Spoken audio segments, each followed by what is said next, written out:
inquisitive alien to ghosts, monsters and sinister rituals. Join us as we take a look at 11 trail cam photos that can't be explained. This startling image was captured by a hunter who had set up several trail cameras on his property. When he reviewed the photos, he couldn't believe his eyes. The camera appears to have captured a close-up image of some sort of creature that looks very much like an alien grey. It has a huge dome-shaped head, large black pupilless eyes, a tiny mouth and a flattened nose.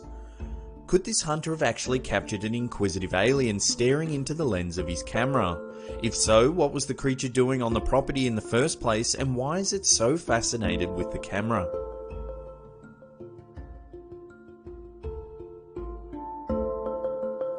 In 2013, a trail cam set up in the mountains of southwestern Virginia captured this very strange photo.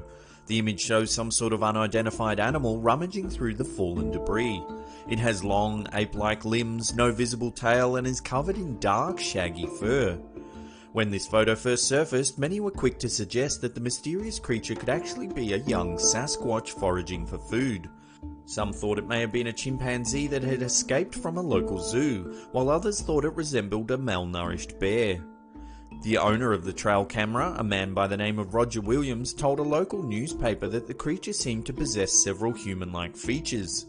It appears that the right arm of the creature shows fingers as the animal grasps the base of the tree stump. It also has elongated feet similar to man's appendages. Its fur is matted on the back but thin on the arms and legs. The beast had experts drawing comparisons to this famous photo that was snapped in 2007. Bigfoot enthusiast Rick Jacobs managed to capture this striking image on a trail camera in the forests of northwest Pennsylvania. It too appears to be an ape-like creature rummaging through the undergrowth. When this photo surfaced, several Bigfoot researchers believed it to be evidence of a juvenile Sasquatch. As you can see, the beast captured in this photo bears a striking similarity to the one taken by Williams. What are these mysterious creatures? Could these images really be proof that Sasquatches are roaming the countryside? Or are they actually escaped chimpanzees or sickly bears? Or perhaps there's something else entirely?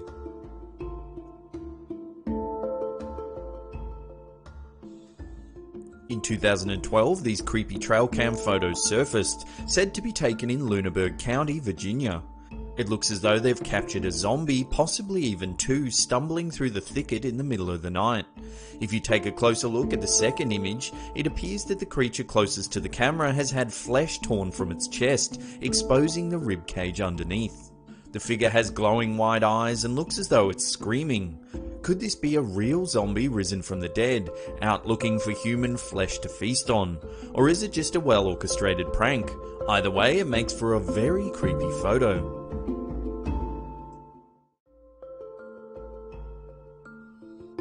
There's very little information about this photo other than it was taken in Big Spring, Texas.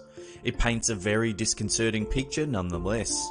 Whether it's the grainy quality of the image or the fact that it was captured at night, the little girl has a ghostly look about her. Then there's the startled buck. With its keen ability to sense danger, surely it would have heard the girl approaching long before she got this close. It's almost as if the little girl just appeared there without making a sound. If you look closely, the lower half of the girl also appears to be transparent. You can see the ground right through her dress. Has this trail camera actually captured a ghost wandering silently through the woods at night?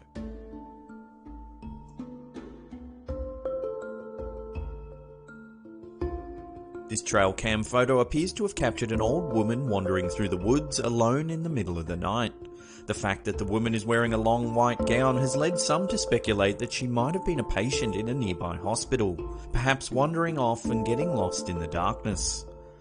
Others think it may even be a ghost or someone about to take part in some sort of sinister ritual.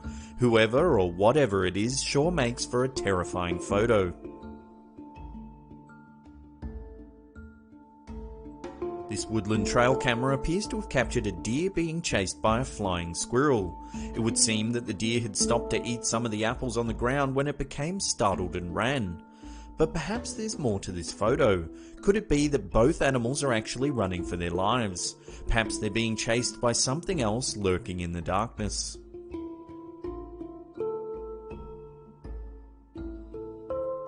These two very unsettling photos were captured by a trail cam in 2012. The camera was placed in a wooded area said to be at least 5 miles from the nearest house. The first image shows a mysterious figure kneeling among the trees. They have their head bowed towards the ground and hands clasped together. It looks as though they're praying. Minutes later, the camera captured a second photo. This time the figure is standing and it looks as though they're wearing some sort of long flowing robe. Who is this mysterious figure and why are they praying in the middle of the woods late at night? Could they be a member of a mysterious cult performing some kind of sinister ritual? Many also have speculated that the figure in these images may actually be a ghost, perhaps seen mourning a lost love, forced to wander the woods eternally. What do you think this trail camera has captured? Is this figure performing some sort of evil ceremony, or could it be the spirit of someone who died in the woods?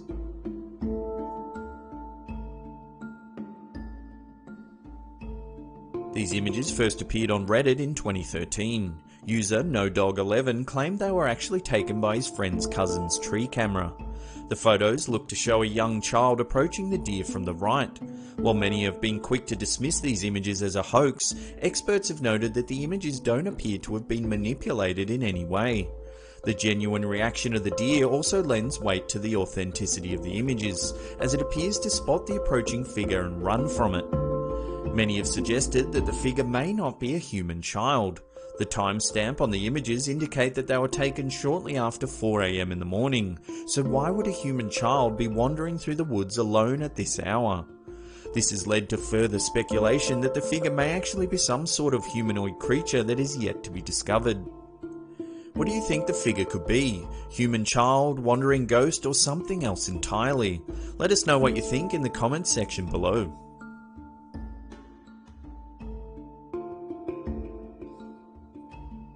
This very strange photo was taken by a trail camera in 2012. It appears to show a dinosaur stalking the countryside.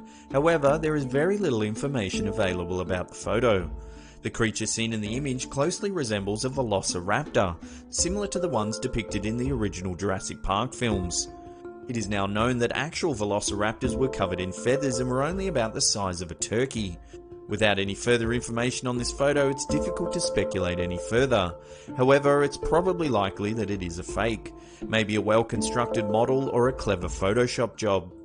Nevertheless, it sure does make for a creepy photo. Even the slightest chance that an intelligent man-hunting dinosaur could be roaming the countryside is enough to make me want to never go camping ever again.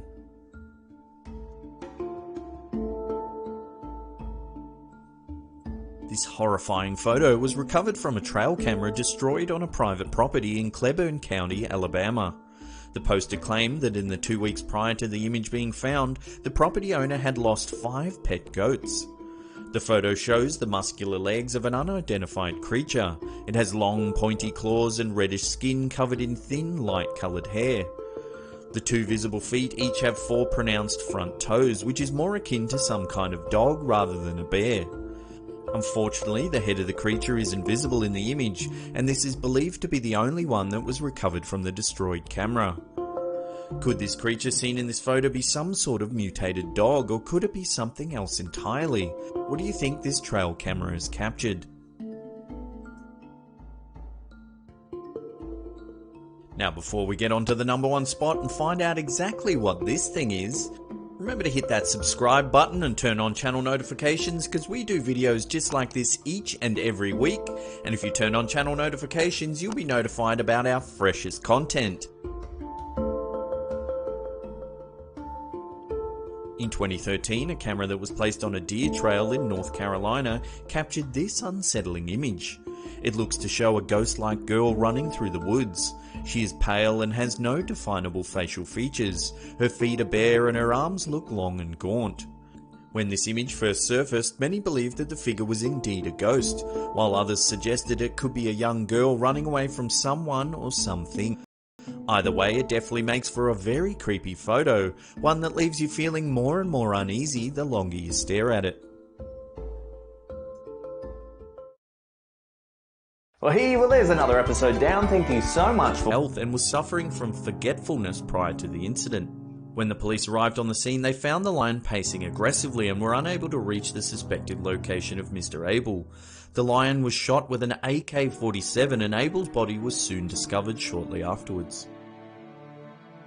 In 2009, 37-year-old Kellyanne Waltz was mauled to death by a 350-pound pet black bear. Waltz was cleaning the interior of the bear's enclosure when it attacked. Her children witnessed the incident and summoned their neighbour Scott Costoni for help, who shot the bear while it was still on top of Waltz. Waltz's husband was licensed to keep the bear along with lions, tigers and other dangerous animals, but had let his permits lapse prior to the attack. In 2007, exotic pet owner Pam Weaver was crushed to death by her pet camel. Weaver's husband had bought the 330-pound present for his wife's 60th birthday. Camel expert Chris Hill told reports that the camel's behaviour was most likely sexual. He believed that the camel, who had previously exhibited strange behaviour by trying to mount the family's pet goat, was most likely trying to mate with Weaver and accidentally trampled her to death. In 2010, Corey Byrne became the first person in the United States to be killed by a boa constrictor, despite his family warning him of the dangers of owning such a pet. Byrne, who had the snake around his neck at the time, was showing it to his roommate's girlfriend when it strangled him to death. In 2013, 10-year-old Aidan Pankey was rushed to hospital after complaining of severe stomach pains. He died hours later from a bacterial infection commonly known as rat bite fever. Aidan's grandmother had recently given him a rat that he named Alex to provide companionship for a pet rat he'd already owned. The rat was purchased from pet store Petco and was in the possession of the boy for about 2 weeks before he became ill and passed away. In 2004, an unidentified woman died after being bitten by her pet pit viper. The 44-year-old woman drove herself to hospital after she received the bite, but died sometime after being administered. Police broke down her front door and, along with Cincinnati Zoo and Botanical Garden specialists, began searching the house. Inside, they found at least 9 poisonous snakes still contained in their enclosures, along with several large lizards and 2 alligators free roaming around the house. In 2009, Sandra Herold's pet chimpanzee Travis mauled her friend Carla Nash, leaving her with horrific wounds. Travis went berserk after stealing Herold's keys and escaping the house, when Herold called her friend Nash to come over and help catch the chimp. Travis attacked Nash after seeing her hold one of his favourite toys, tearing off her nose, lips and both hands. Herold called the authorities, who initially thought it was a joke, until they heard her screaming, "He's eating her." What's the problem? Send the police! Send the police! What's the problem there? The chimp killed my friend! Is the monkey still by your friend, or can you get close to your friend? He's eating her. Please. God, oh please. Okay, I need you to calm down for me. I know it's hard, okay? I know it's hard. The police arrived on the scene and shot Travis several times. He retreated to the house and was found dead a short time later. A toxicology report confirmed Herold's statement that she had given the chimp Xanax-laced tea prior to the attack. Xanax, which is commonly given to humans for anxiety and panic disorders, has occasionally been known to cause paradoxical symptoms of hallucinations, rage, and mania. Doctors were able to save Nash's life and managed to reattach her jaw, so while she didn't technically die, she was left permanently blind from the ordeal. This wasn't the first incident involving the chimp either. In 2003, Travis escaped from Herold's car and chased a man who threw something through the open window that hit the chimp. When police arrived, they managed to coax Travis back into the car after he chased and threatened several officers. In 2004, Mark Vogel was found dead in his apartment after neighbours alerted authorities of a bad smell coming from his apartment. The scene they discovered was described by authorities as a horror movie. Vogel's corpse was found draped over the sofa and covered in spiders' webs. He had spiders coming out of his nose and mouth, while his body had large chunks of flesh ripped off by lizards he also kept. The chunks of flesh were found in the webs of several tarantulas and bird-eating spiders nesting throughout the house. It was thought that Vogel's pet black widow spider Bettina had bitten and killed him after the heating systems on the spider's enclosures had malfunctioned, opening the lids and setting the creepy critters free to roam the apartment. In 2009, 2-year-old Cheyenne was found dead in her cot after her mother's pet albino Burmese python had escaped its tank and strangled her to death.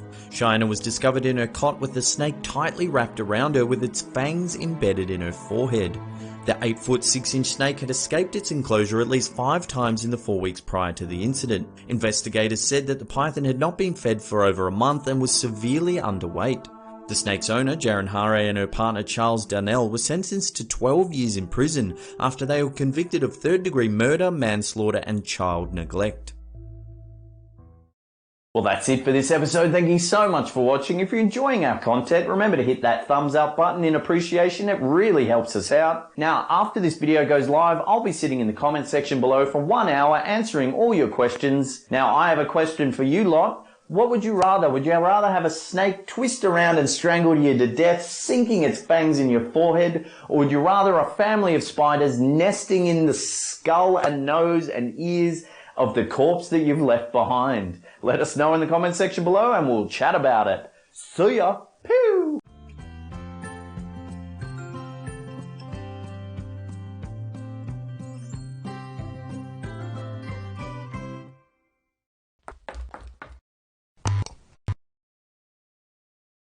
How you doing? I'm Callan and this is Slapped Ham. Today we're talking about some really creepy places in India.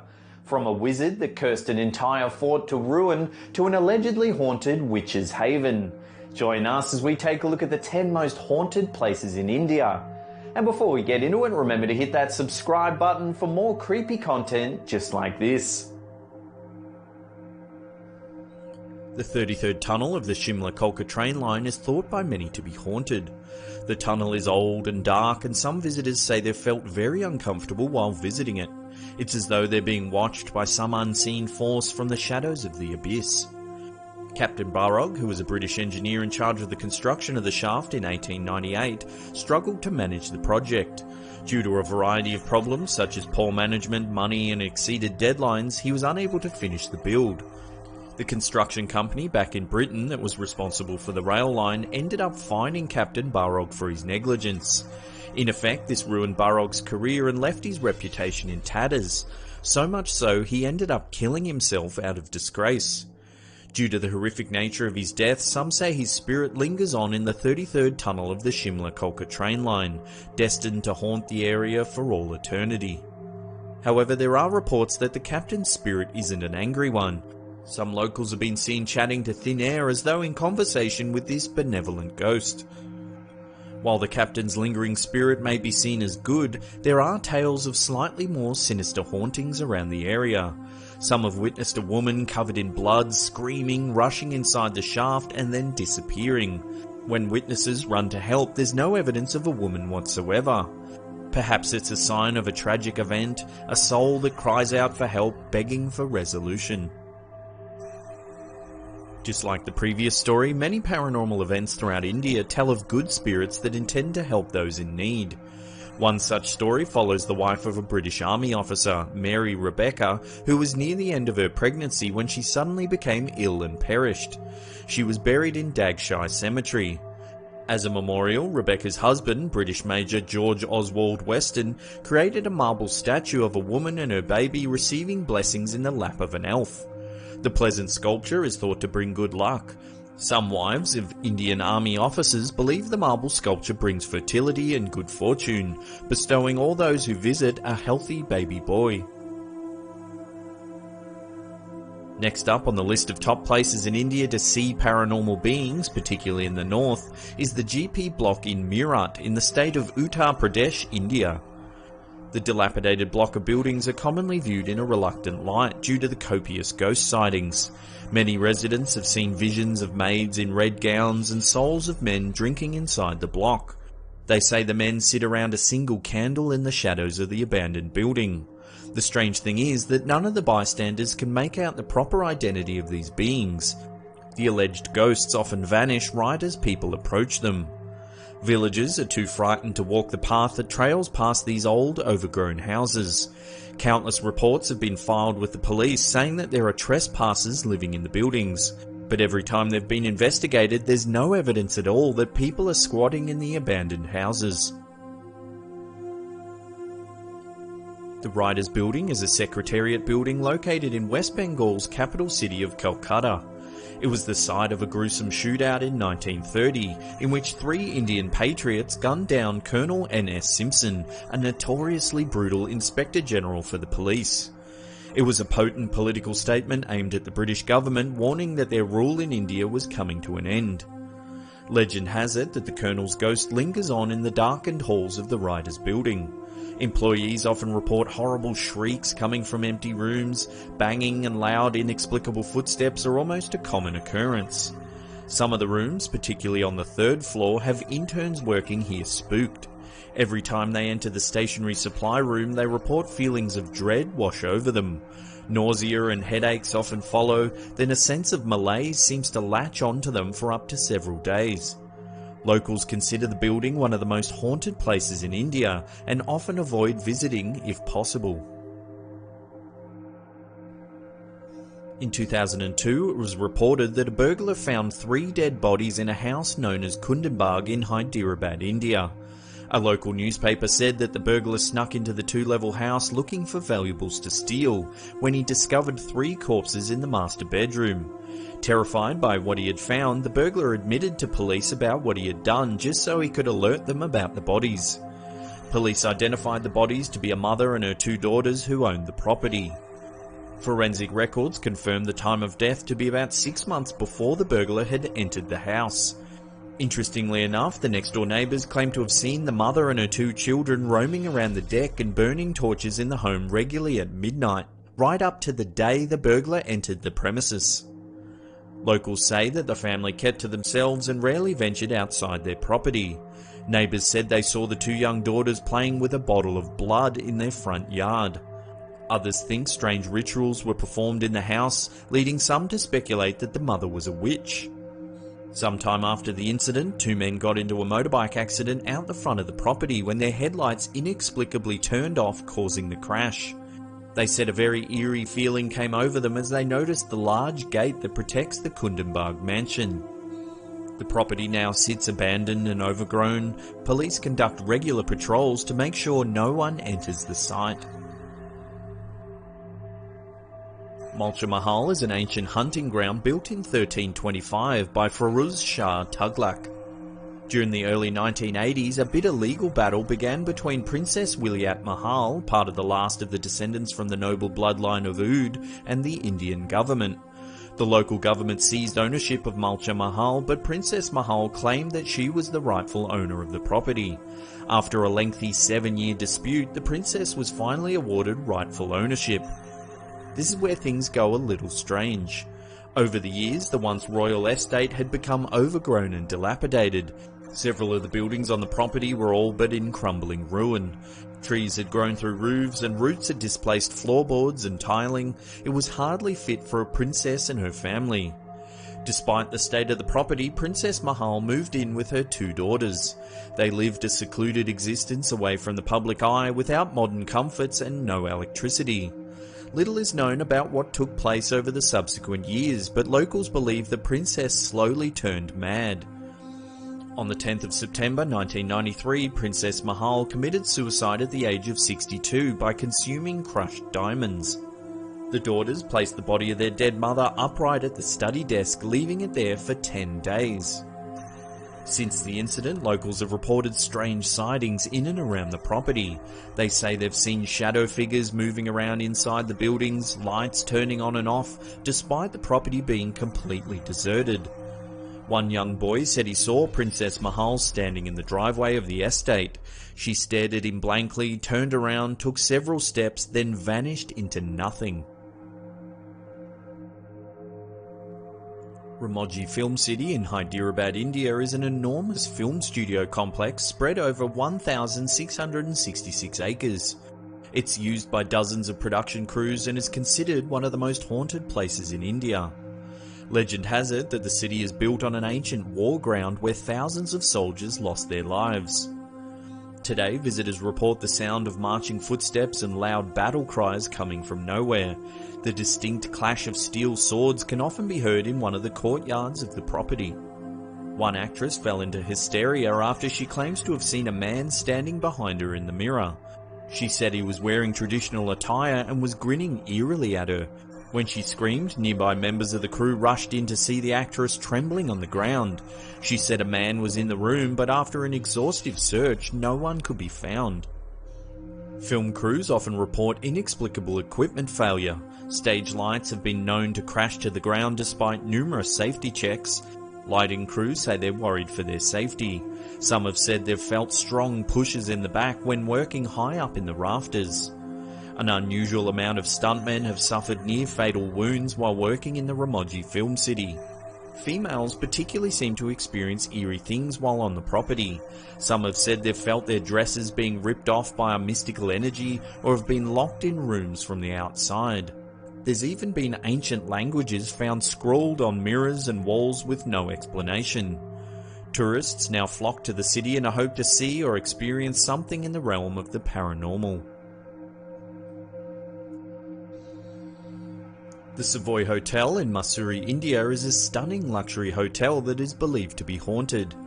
In 1911, a mysterious murder case took place on the grounds of the hotel. As it happened, a spiritualist by the name of Francis Garnett Orme was staying at the property with an associate, Ava Mount Stephen, who frequently ran seances to contact the dead. One morning after Mount Stephen left the hotel, Garnett Orme was found dead in her room. No one could explain what had happened. There was no sign of forced entry or struggle, and her door was locked from the inside. The autopsy later revealed she had been poisoned with cyanide. Further still, the doctor that had been assigned to investigate the case mysteriously died of strychnine poisoning, a highly toxic alkaloid that is often seen in assassinations. Mount Stephen was later arrested for suspicion of murder. It's alleged she tampered with Garnett Orme's sodium bicarbonate bottle, adding poison to it. However, she was found not guilty in court. The unsolved murder inspired Agatha Christie's first novel in 1920, The Mysterious Affair at Styles. The legend goes that Rudyard Kipling asked Sir Arthur Conan Doyle to write about the murder. The famous author never looked into the case, but instead suggested it to Agatha Christie. Some historians think that Garnett Orme's spirit now wanders the grounds of the Savoy Hotel looking for her killer. Guests often report strange occurrences around the grounds of the hotel. Objects move on their own, doors slam shut, and running can be heard along the hallways in the middle of the night. The room where the murder took place is notoriously cold. Guests say they have terrible nightmares while sleeping in the room and have a feeling of always being watched. Some people think that Mount Stephen held a seance the night before the murder took place and invoked evil spirits into Garnett Orme's room, possibly causing her death. Jatinga is a small town in Assam, India. It's home to an eerie phenomena where thousands of birds each year commit suicide. Despite significant research by some of India's top ornithologists, the event remains a mystery. On dark, foggy and moonless nights between 6 p.m. and 9:30 p.m. during the monsoon months of September and October, thousands of birds fly to their death. For an unknown reason, they become disturbed and descend upon the villages, slamming into buildings and other structures, dying instantly. Locals believe the birds are commanded by evil spirits, and as such have erected sharp bamboo poles which also contribute to the killing of the flocks of birds. Creepier still, this event only occurs in an area A custom pure for you, pure.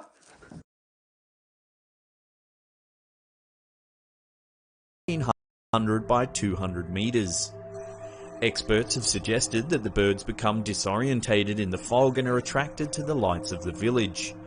However, the event remains largely a mystery, as no one has been able to explain why it happens under such specific conditions each and every year. Before we get to the number one spot and find out what's been voted the most haunted destination in India, remember to hit that subscribe button and turn on channel notifications. That way you'll be up to date with all our latest creepy content.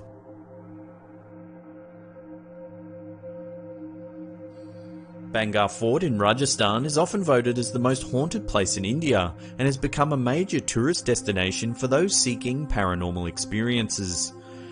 The site is considered so haunted and dangerous that the government forbids access from sunset to sunrise. There are actually signs warning tourists not to visit during the night. Legend has it that a powerful wizard by the name of N.K. Sinai became enamored by Princess Ratnavati. He became so obsessed that he decided to employ the use of magic to gain her admiration. But as the princess learned more about his sinister intentions, she commanded his death. Prior to the wizard's demise, he damned the citizens of the fortress to ruin. Shortly after, the fort was invaded by the Mughal Empire. Up to 10,000 people, including the princess, were killed in a bloody and brutal battle. Ever since the curse was placed on the fort, none of the buildings have been able to be restored.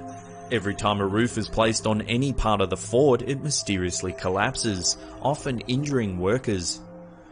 Today, locals believe that the wizard's evil presence can still be felt in the crumbling fort. It's thought that he haunts the halls looking for the spirit of Princess Ratnavati, who is also damned to eternally wander the grounds. Fresh pants, please. That was a little bit terrifying. Well, that's the end of the episode. Thank you so much for watching. If you're enjoying our content, hit that upward facing thumb, subscribe if you're new, or leave us a comment down below. We love reading them. And that's it for me. I'll see you all next time. Pew! Slap ham.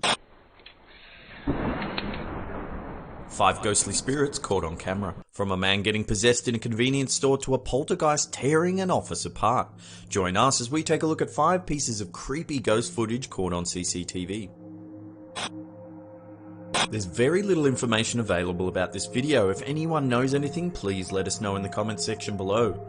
A CCTV camera shows a car driving through a parking lot, then it seems to hit some kind of shadowy figure, then stops suddenly. The passengers get out of the car to see what they hit, but there's nothing there.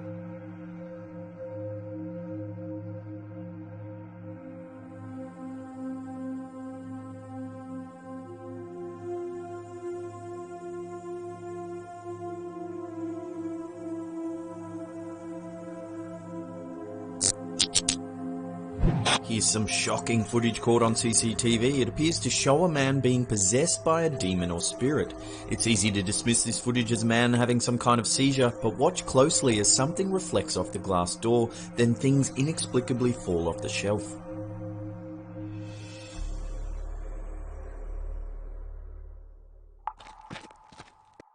This is some security footage taken in an unknown grocery store. It shows a shopping trolley eerily wheel across the room. At first it's easy to think that someone's just pushed the trolley off camera, but then it turns and wheels up a ramp all on its own.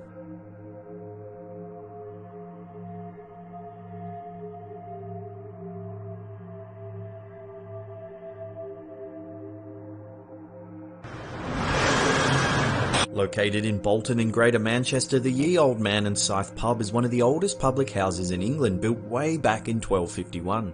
On the morning of February 14th, 2014, the owner discovered a broken glass on the floor of the bar. When he went to check the CCTV footage, he noticed that it had stopped filming at 6:18 AM that morning. This is what the security camera captured up until that time. If you look closely, you can see what appears to be a hooded man standing at the bar.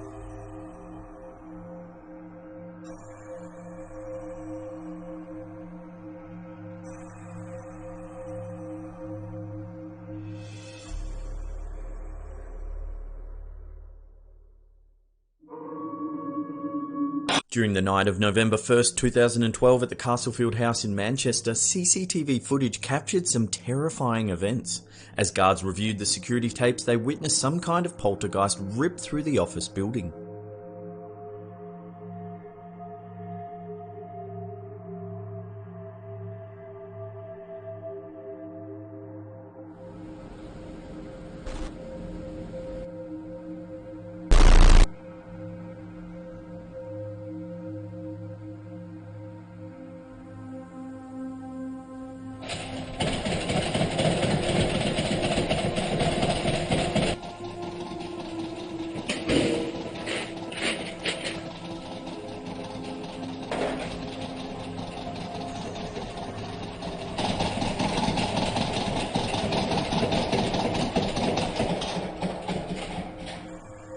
It's almost as though the entity suddenly leaves.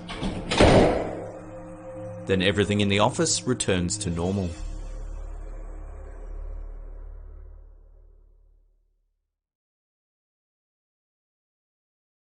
I might just hide under my bed for the next 10 hours. As always, thanks heaps for watching. If you're enjoying the spooky content, hit that thumbs up button. Now, what do you think? Are these videos proof of an afterlife, or are they just fake? Let us know in the comments section below. And this is the Slap Time signing off. Slap.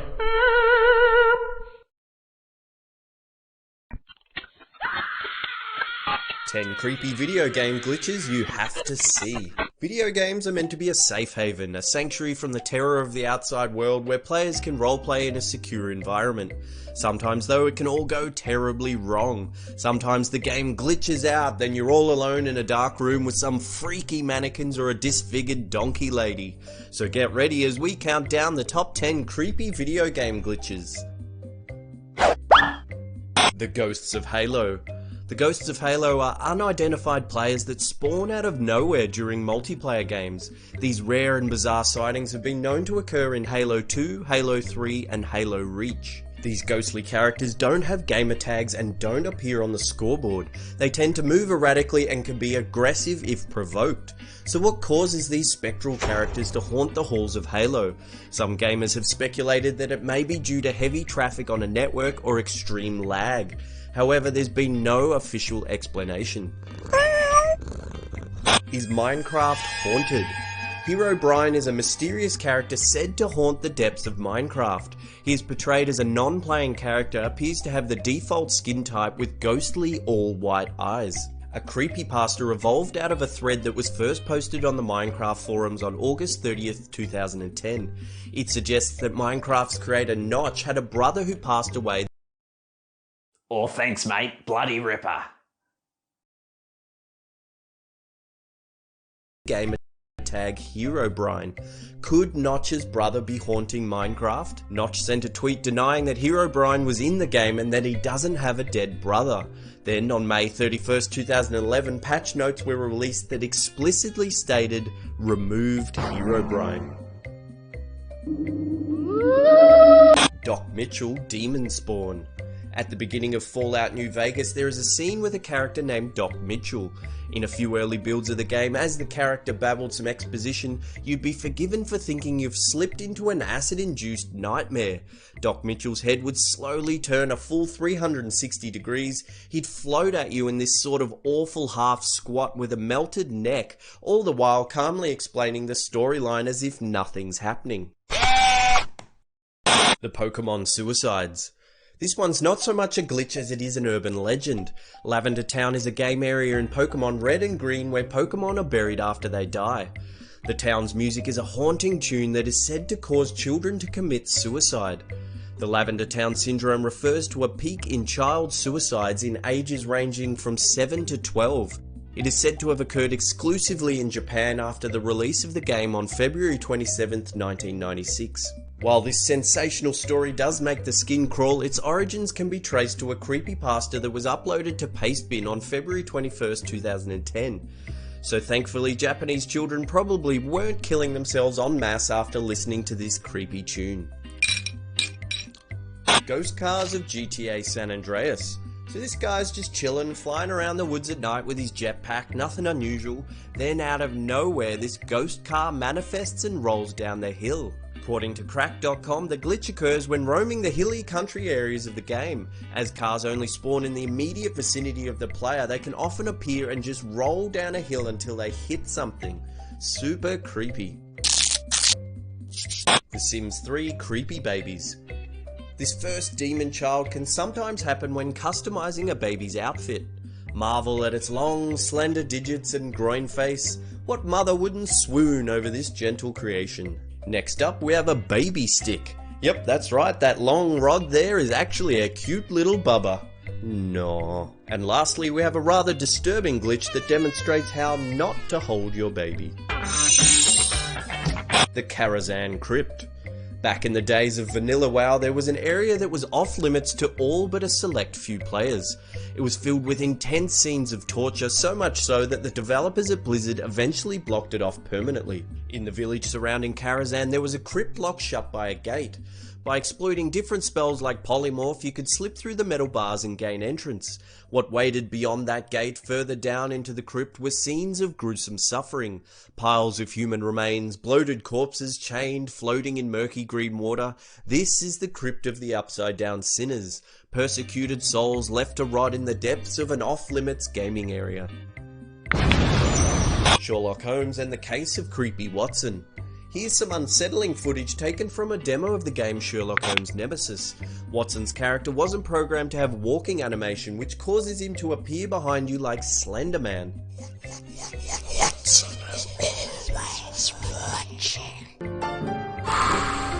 Red Dead Redemption's menagerie of manimals.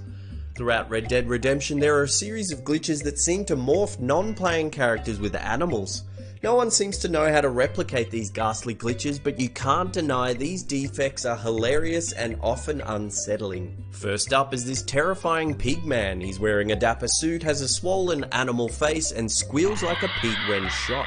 Then there's these surreal flapping birdmen that can be seen flying over the open deserts. Next is the incredible donkey lady captured by YouTube channel Where Da Boots. She's half lady, half donkey, sporting an equine-like face. This mutant half-caste can be ridden around for the gamer's pleasure. And lastly, uploaded to the same YouTube account is the infamous Cougar Man. This possessed little man is doomed to scoot around on his knees and growl viciously like a cougar, attacking unsuspecting passerbyers. Skyrim's living mannequins. Once you own a home on Skyrim, in the basement are a number of wooden mannequins that you can place armor on. Occasionally though, whilst rummaging through your belongings, these demonic mannequins sneak up and stare soullessly at you. When it was first discovered, gamers speculated that it was part of a curse or myth belonging to the house, but Bethesda released a statement saying that sometimes a glitch occurs that causes the mannequins to run on NPC coding, making them wander creepily about your house. Isn't that just lovely? Oh there's some creepy ass video games. If you know of any other creepy video game glitches, let us know down in the comments section below. We'd love to check them out. As always, thanks heaps for watching. Remember to hit subscribe if you haven't already. And this is Slapper.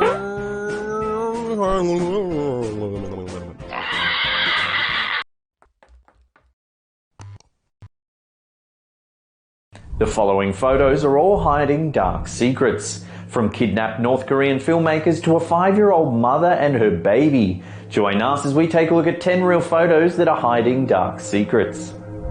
At first glance, this photo of 3 men practicing martial arts seems completely normal. But take a closer look at the taller bearded man standing to the right. This is actually a photo of Osama bin Laden. His coach, Jimmy Woo, seen standing in the middle of the photograph, claimed that the 6'4" bin Laden attended judo lessons 2 to 3 times per week, but was too tall to be any good. Woo said he never saw bin Laden again after 1984. This photo was taken by a member of the crowd during the Trooping the Colour ceremony on the 13th of June 1981 in London, England. It shows Queen Elizabeth riding down the Mall on horseback. It seems like the photographer has captured nothing unusual until you notice the way the man standing to the left of the photo is clasping his outstretched hands. The man is Marcus Simon Sargent and he's holding a gun. Sargent fired 6 blank shots at the Queen, who was unharmed by the incident, but the horse she was riding was startled by the shots. Sargent was quickly detained by members of the Scots Guard and local police officers. Prior to the incident, Sargent had written a letter to Buckingham Palace warning of what he was about to do. The letter read, "Your Majesty, don't go on the Trooping the Colour ceremony because there is an assassin set up to kill you waiting just outside the palace." The letter didn't arrive at the palace until 3 days after the incident. It was later revealed that Sargent wanted to become famous and had been inspired by Mark David Chapman, the man who killed John Lennon. He was also fascinated with the assassination attempts on Pope John Paul II and Ronald Reagan. Sargent was sentenced to 5 years in jail but was released after only serving 3. He's since changed his name and begun a new life. This photo of ex-North Korean dictator Kim Jong-il standing between a smiling couple looks innocent enough. The truth is, however, that the couple in this picture were kidnapped by Kim and forced to make movies in North Korea. On January 22, 1978, actress Choi Yoon-hee was the first of the pair to be abducted. While on a business trip to Hong Kong, she was taken to North Korea. Held against her will, she was placed in a villa and forced to learn about the life and achievements of Kim Jong-il's father, Kim Il-sung. 6 months later, famous South Korean film director Shin Sang-ok was kidnapped from Hong Kong after going in search of his former wife Choi. Shortly after being detained, Shin was imprisoned for 3 years for attempting to escape from North Korea. Neither Shin nor Choi were told of the fate of the other. Shin was eventually released, and on March 7, 1983, the two were finally reunited at a party hosted by Kim Jong-il. In 1986, after being forced to make films for the North Korean government for nearly a decade, the pair escaped their captors while on a trip to Vienna, managing to make their way to a US embassy. Unless you're a wrestling fan, you probably won't recognise the man in this photo. It is two-time world champion Chris Benoit. The picture was taken by a fan who spotted him in a doctor's office in Carrollton, Georgia. Later that evening, Benoit, who was suffering depression at the time, went home and murdered his wife and 7-year-old son before committing suicide. Testing performed after his death revealed that Benoit's brain resembled that of an 85-year-old Alzheimer's patient. The damage, thought to be caused by years of repeated trauma, was even suggested by some to have led Benoit to murder his family and kill himself.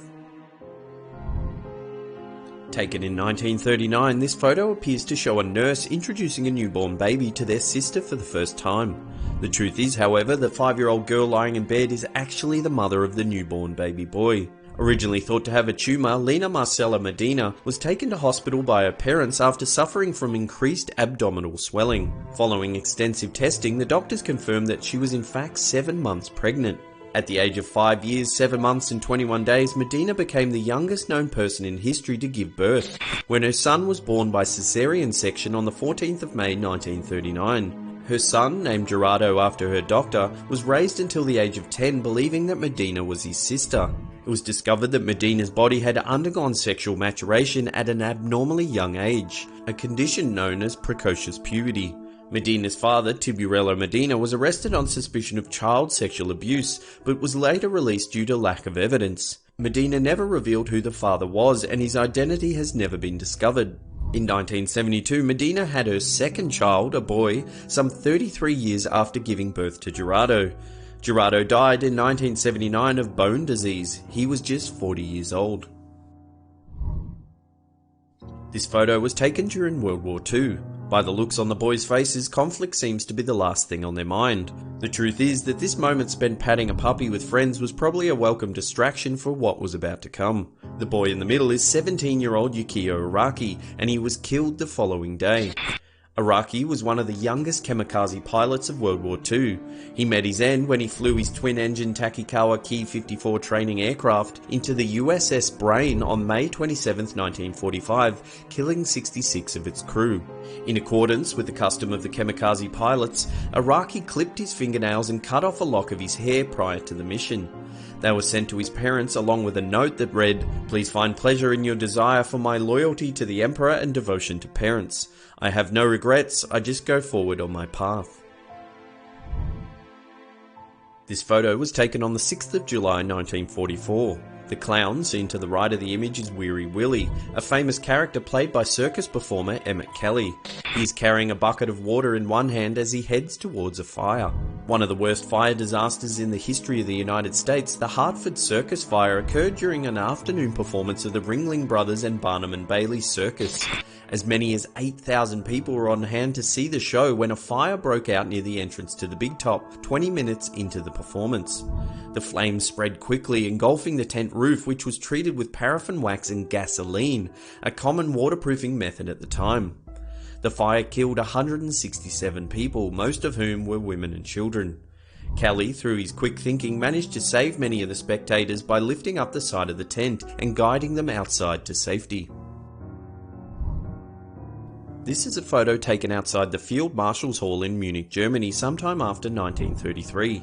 The men lined up in the foreground are members of the infamous SS paramilitary unit, taking their oath of loyalty to Adolf Hitler.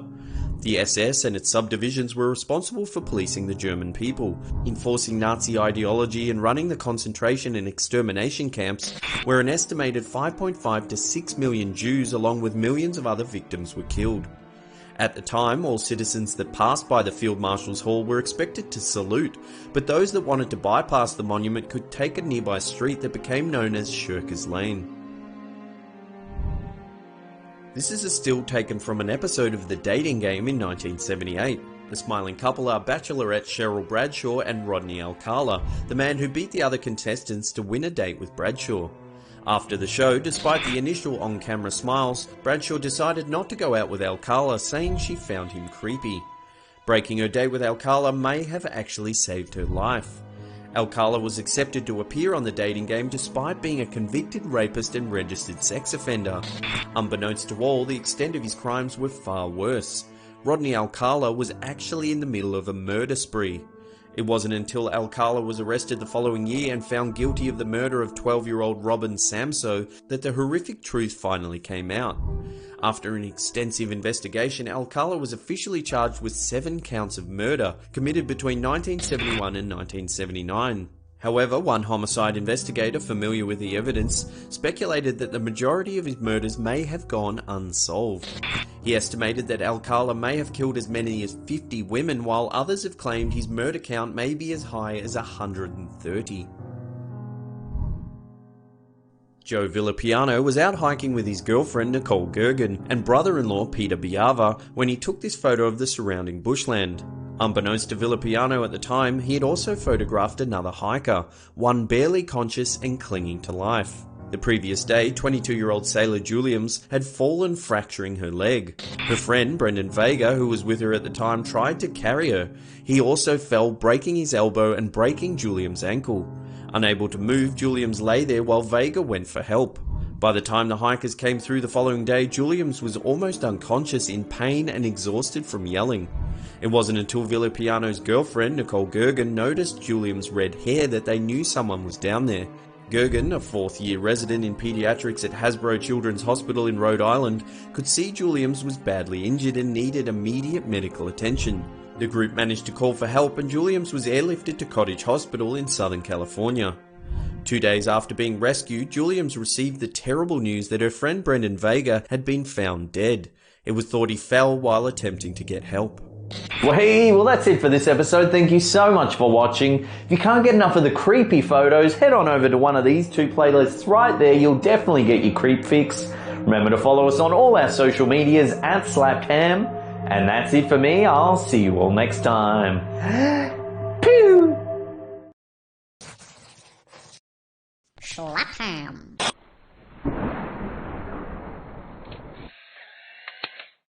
10 ghostly photos you've never seen. From creepy little girls with teddy bears to ominous 9-foot-tall apparitions, we take a cautious peep at 10 ghostly photos you've never seen.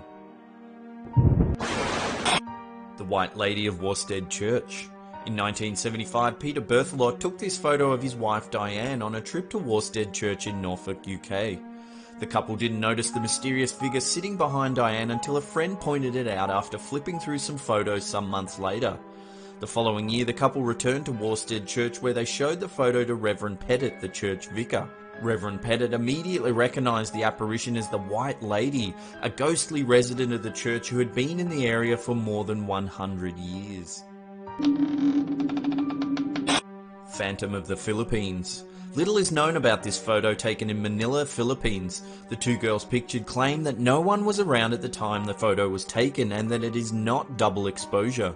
Many skeptics argue the validity of this picture, while others believe it to be evidence that proves the existence of the spirit world. Ghostly girl in burning building. On the 19th of November 1995, Tony O'Reilly captured this photo of the Wentown Hall in Shropshire burning to the ground. O'Reilly snapped the pic using a 200mm telephoto lens while standing on the other side of the street. Some locals claim that the little girl seen in the image is the ghost of Jane Churm, a young girl who, in 1677, accidentally set fire to a thatched roof, causing many of the town's old timber houses to burn down. The Grey Lady of Hampton Court. This ghastly image was captured by Holly Hampshire on a trip to Hampton Court Palace, Surrey, UK. 12-year-old Hampshire took a succession of photos of her cousin Brooke McGee and didn't think anything of them until she reviewed the snaps the following day. Some believe the figure Hampshire captured in one photo to be that of Dame Sybil Penn, a servant at Hampton Court, who died of smallpox in 1562. Sightings of the shadowy dame began in 1829 after her tomb was moved due to renovations. Shortly after, strange sounds of someone working a spinning wheel could be heard late at night. This led to a search of the palace, where a secret chamber was discovered that housed a mysterious antique spinning wheel. The ghosts of SS Waterdown. In 1924, Captain Keith Tracy of the SS Waterdown captured this eerie photo after his crewmen reported seeing the ghostly faces of two recently deceased sailors in the waves near the ship. Crew members Michael Meehan and James Courtney were said to have been overcome by fumes and died while cleaning an oil tank some days earlier. The pair were then buried at sea, which was customary at the time. The following day, just as evening was approaching, the first mate of the ship reported seeing the faces of the deceased sailors in the waves off the port side of the ship. After returning ashore, Captain Tracy bought a camera, and next time at sea he is said to have captured this unsettling photo. The Haunted Bureau. This creepy photograph of a Queen Anne-style bureau was taken in the early 20th century. At first glance, everything appears to be normal until you notice the ghostly hand near the top of the image. The furniture dealer Montague Cooper was at a loss to explain this image. Ghostly girl with teddy bear. The young girl in this picture is Anastasia Peretz.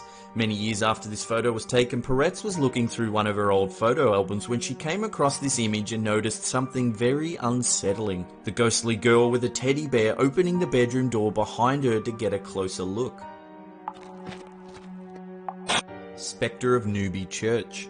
Taken in 1963 by Reverend K.F. Lord at Newby Church in North Yorkshire, this unsettling image seemingly captures an ominous 9-foot-tall hooded spectre.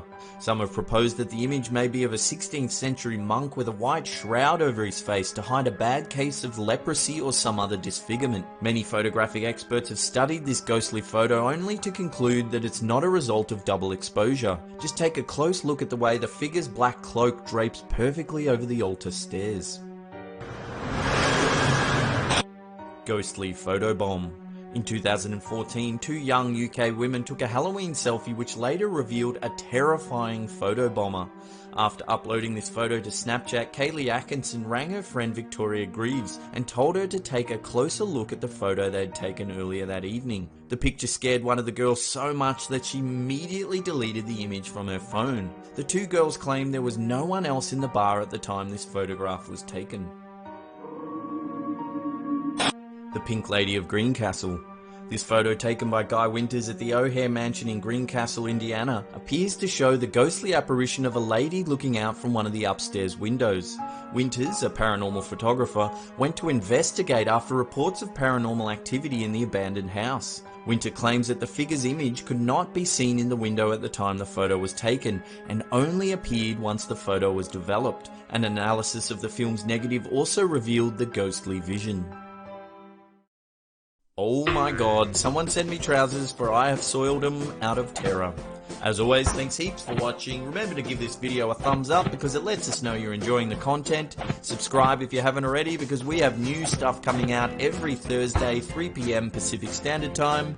And this is the Slap Term Shiny Wolf.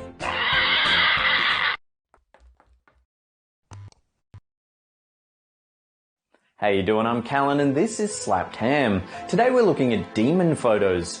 From a demon man spotted throughout Brazil to a creepy creature stalking the halls of a hospital. Join us as we take a look at 10 demon photos you just have to see.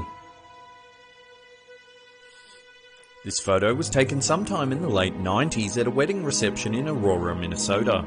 The couple in the photo, Mr. and Mrs. Martinez, claim they didn't notice anything strange about the photo until 8 years after it was taken. There in the background is a strange dog-like face just above the left shoulder of Mr. Martinez. The couple said there was no dog at the reception and were baffled by the image. Mr. Martinez, who was battling drug addiction at the time, claims the photo was an omen. He took the photo as a sign to stop drug abuse, believing this was some kind of demon clinging to him. He now carries this photo around with him, reminding people of evil that can be found in this world. Photography experts examined the photo and determined that it hadn't been tampered with in any way, concluding that the dog must have been present the day the photo was taken. Whether the dog is demonic or not remains a topic of fierce debate on social media and forums today. When this photo was submitted to Reddit in 2012, the forum went into a frenzy of speculation. What's now known as the Wisconsin trail cam mystery, this startling image has baffled analysts for years. The shambling creature seems to be wearing tattered rags with a hood draped over its hunched shoulders.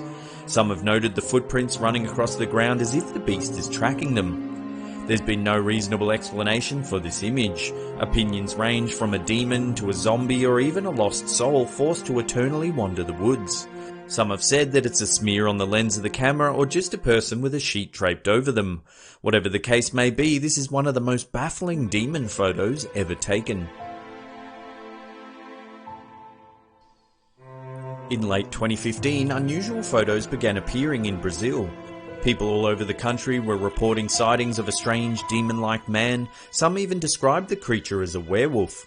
The sightings occurred in different cities around the country all around the same time. One witness said they saw a strong-looking creature running fast along the building tops. Residents even avoided going out at night during the spate of bizarre sightings. The photo on the right was captured by a young girl who was out with her father. They said they couldn't get a video of the creature as they were too scared. The photo appears to show a figure with bent legs similar to a goat with a strong upper torso. The other photo that surfaced shows a humanoid creature with pointy ears, a hunched back and giant arms. When the photos began circulating on social media, speculation ran rife. Viewers called the creature a demon, a werewolf and even a pixie man. Others were quick to dismiss the pictures as hoax Photoshop jobs. Officials were unable to explain the string of strange sightings. There's not a lot of solid information about this photo. In the picture we see two young boys who have taken an innocent selfie, but what they accidentally caught in the photo will give you chills. Take a look at the bottom right hand corner. There appears to be a little girl or demonic doll staring menacingly at the camera. It has long black hair and a gaunt, twisted face. It's hard to verify this one as there's next to no information available. It could quite easily have been staged or photoshopped as the quality and lighting of the image is extremely low. What do you think is going on in this photo? Is it simply a fake or were these boys visited by a demonic doll? When this woman took an innocent selfie in the mirror, she couldn't have known the chilling image that would develop. Uploaded to Imager in 2016 with the caption, "Please tell me that's your shy daughter." This sinister photo whipped paranormal enthusiasts into a frenzy. Behind the woman's left shoulder is a demonic face with glowing eyes and a slight grin. The two skin tones don't match and the look in the eye of the second figure is really off-putting. The woman who took the photo has never come forward, so it's hard to verify the authenticity. It could be a very well-timed photobomb, a Photoshop job, or it could be something far more sinister. When this photo was shared to Facebook in January 2017, it set the internet alight with rumours. Allegedly, Phoenix resident Richard Christensen took this mysterious photo while walking through Tucson, Arizona. In the photo is a winged figure that looks to be at least 10 feet tall. Christensen uploaded the image to his Facebook account on New Year's Day with the caption, "What the hell do you see in this picture for reals? Anybody?" The photo quickly went viral with news outlets, social media and forums all speculating on what was captured in the image. Some Christian news sites were quick to call the figure a demon and that it's the sign of the apocalypse. Others, however, are a little more cautious in their assessment of the image, saying it could quite easily be a fake, with some claiming it to be nothing more than a palm tree in the distance. Legendary debunking website Snopes.com allegedly reached out to Christensen for comment, but he declined to provide further information. What do you think? Is this a demon signalling the end of days, or is it just a viral hoax? Let us know in the comments section below. This photo was taken by a mother known only as Heather from Pennsylvania using her camera phone. It shows her son posing for a photo, but in the background there's a demonic face with black eyes peering out from behind the boy. The mother claims there was definitely no one behind her son when the photo was taken. What is going on in this picture? Was this boy visited by a demon? This photo of a demon creature lurking in a cave has been floating around the internet since the mid-90s. It's puzzled viewers for decades. With each passing year, the photo seems to pick up new details in a sort of mass game of Chinese whispers. With this in mind, it's hard to separate fact from fiction. The story goes that two boys were exploring a cave in Ras Al Khaimah, United Arab Emirates. As they went deeper into the cave, they heard the terrified screams of another person. As the cave was near pitch black, they decided to take a photo, using the flash of the camera to light up the cave for a second to see their surroundings. The flash went off, bright white light filling the cave. The two boys saw a demon-like creature clinging to the rocky wall. They ran as fast as they could out of the cave, alerting authorities about their encounter. The next day, local police searched the cave and discovered the remains of a young man partially eaten. The following week, the two boys returned to England. They contacted the local newspaper, the Bournemouth Advertiser, and told them of their ordeal. The journalist running the story checked the roll of film and discovered this image. Just like the boys described, there was a small demon creature clinging to the wall of the cave. The article attracted international attention, and since then the photo has become infamous. Experts, however, claim that the photo was a hoax, saying the creature is nothing more than a statue placed in the cave to spook tourists. Others believe the photo to be genuine, citing it as evidence of demons that live among us in caves and shadows, lurking closer than you might ever think. In 2014, two UK women took a Halloween selfie that would haunt them forever. After uploading this photo to Snapchat, Kaylee Atkinson rang her friend Victoria Greaves and told her to take a closer look at the photo they had taken earlier that evening. In the background is a demonic face staring straight at the camera. It has a strange pale complexion and an eerie grin. The picture scared both girls so much that they immediately deleted the image from their phones. The two girls were certain that no one was behind them when the photo was taken. Could these two girls have been visited by a demon? This creepy photo has been doing the social media rounds since around 2014. It's hard to verify the source of the image as it's been shared so many times it's become somewhat of a creepypasta. The most common story attached to this photo is that a nurse in a hospital took a screenshot of a security camera that was monitoring patients in the ward. She claims that she saw a demon-like figure walking up and down one particular patient's bed. It had long black legs and eerie slender fingers. When she went to the ward to check on the patient, there was no figure in the room. However, the patient's vitals began declining rapidly and the person passed away shortly after.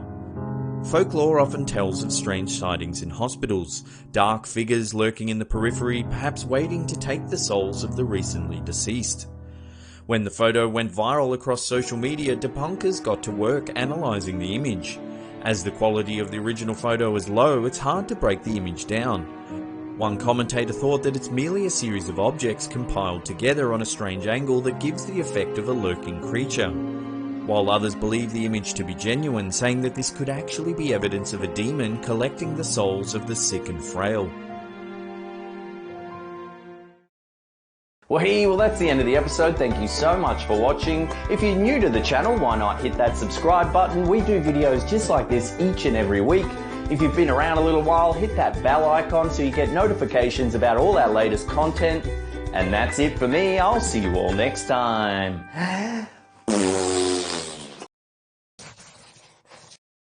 Schlapham.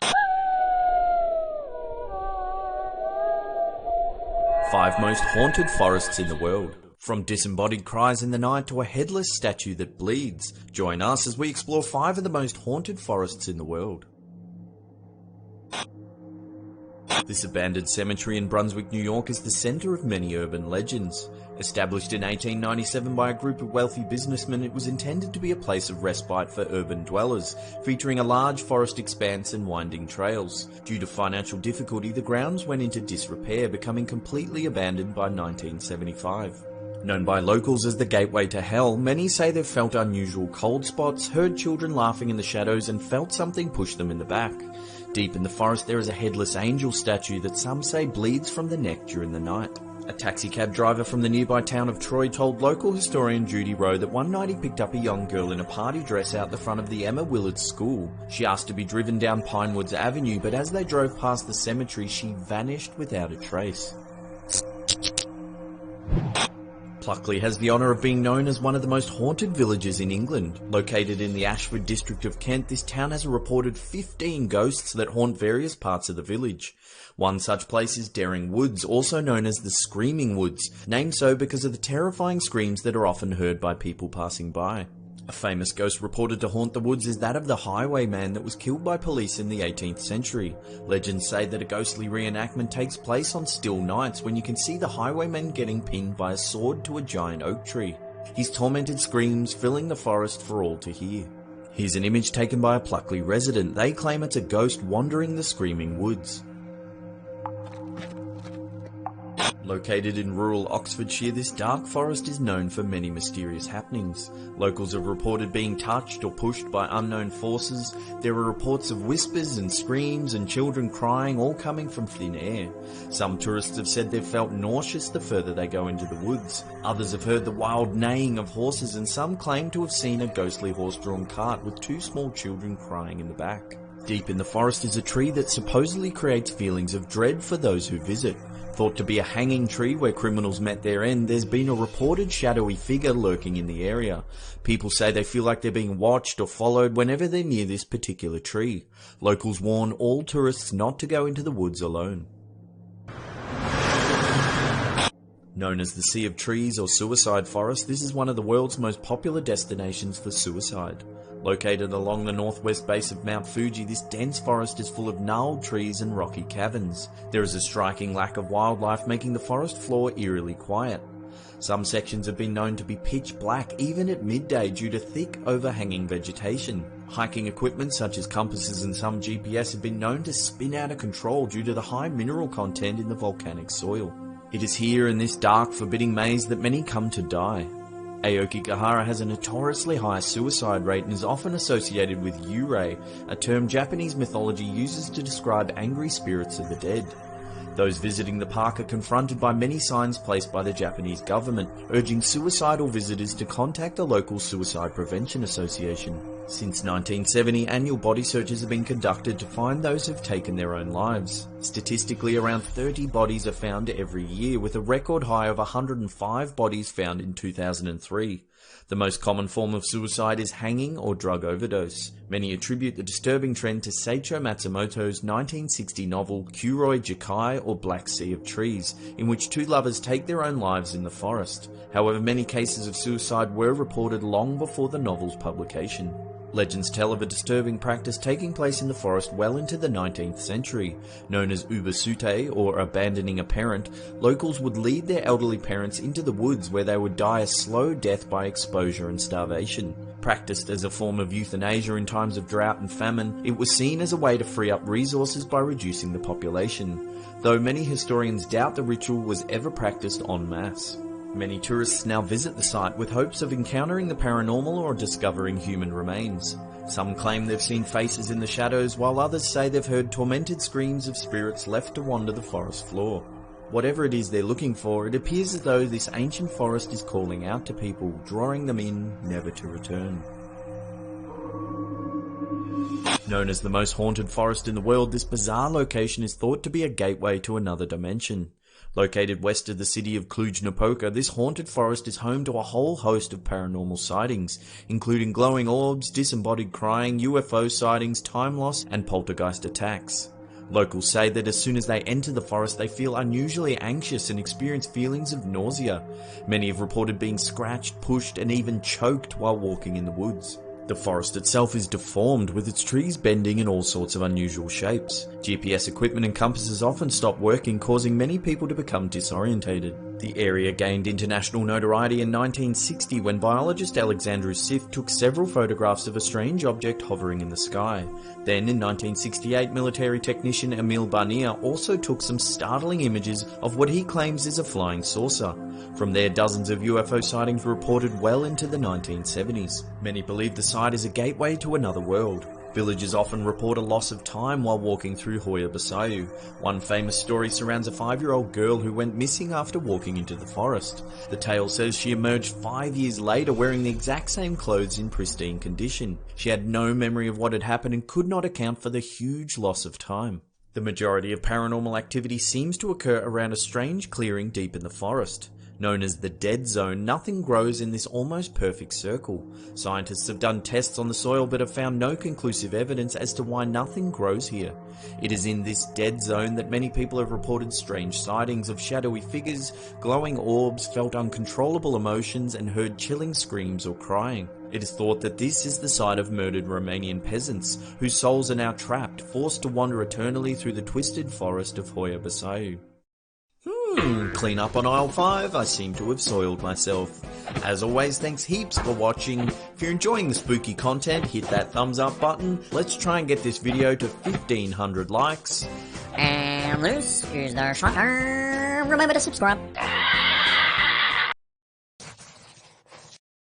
Slap time. Eerie places made of bones. If you've ever thought of building an eye-catching centerpiece out of human bone, then chances are you're already being watched by the FBI. Unfortunately, that type of thing is totally unacceptable today, but 200 years ago, any wall could be spruced up with a human skull or two. So join us as we take a look at some of the most eerie places made of bones.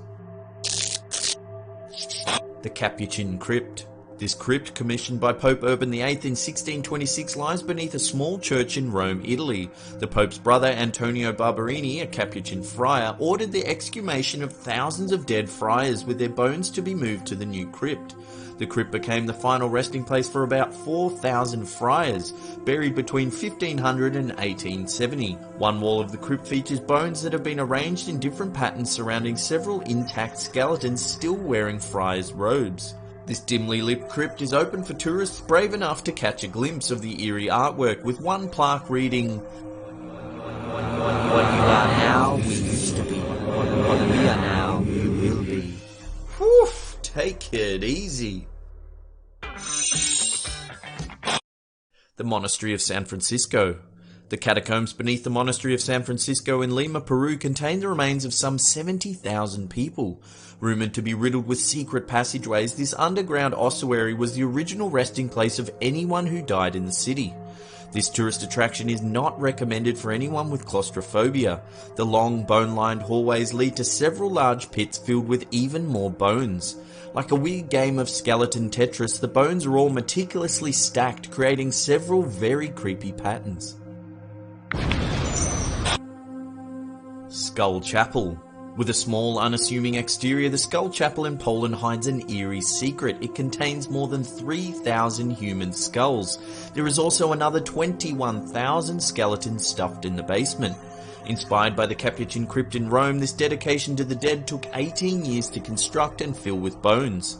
Inside the chapel there is a carving of an angel that reads, "Arise from the dead." Yeah, this is probably not the best place to seek refuge when the zombie apocalypse begins. The Fossil Cabin. The Fossil Cabin in Wyoming, USA was built in 1932 by Thomas Boylan. Originally intending to collect fossils from the local area to construct a dinosaur skeleton, Boylan soon realized the difficulty of the project. The fossils he collected were from several species of dinosaur, making it impossible to construct one complete dinosaur skeleton. With the help of his son, Boylan instead constructed a wooden cabin and lined the exterior with the found fossils. In 1938, Ripley's Believe It or Not dubbed the dwelling the oldest cabin in the world, which is obviously not true. Have you seen an episode of the Flintstones? Sedlec Ossuary. Located in Kutna-Hora, Czech Republic, the said lake ossuary is perhaps the most bizarre bony building of them all. The ossuary was built using the remnants of between 40,000 to 70,000 skeletons. The centerpiece is an enormous draping chandelier built with at least one of every type of human bone. Pelvises, femurs, vertebrae and skulls, you name it, the chandelier is made from it. Several other sculptures line the building's interior, including a bony coat of arms and other arrangements. The macabre creations were not added until 1870, when a man named František Rint was employed to arrange the piles of accumulated bones into something a little more eye-friendly. And naturally he thought a gigantic chandelier made of human remains. Nice. I seem to have soiled my trousers. As always, thanks heaps for watching. Remember to give that thumbs up button a click, it lets us know you're enjoying the content. Why not follow us over on Twitter for daily Did You Know facts? And this is the Schlapperm Shining Wool.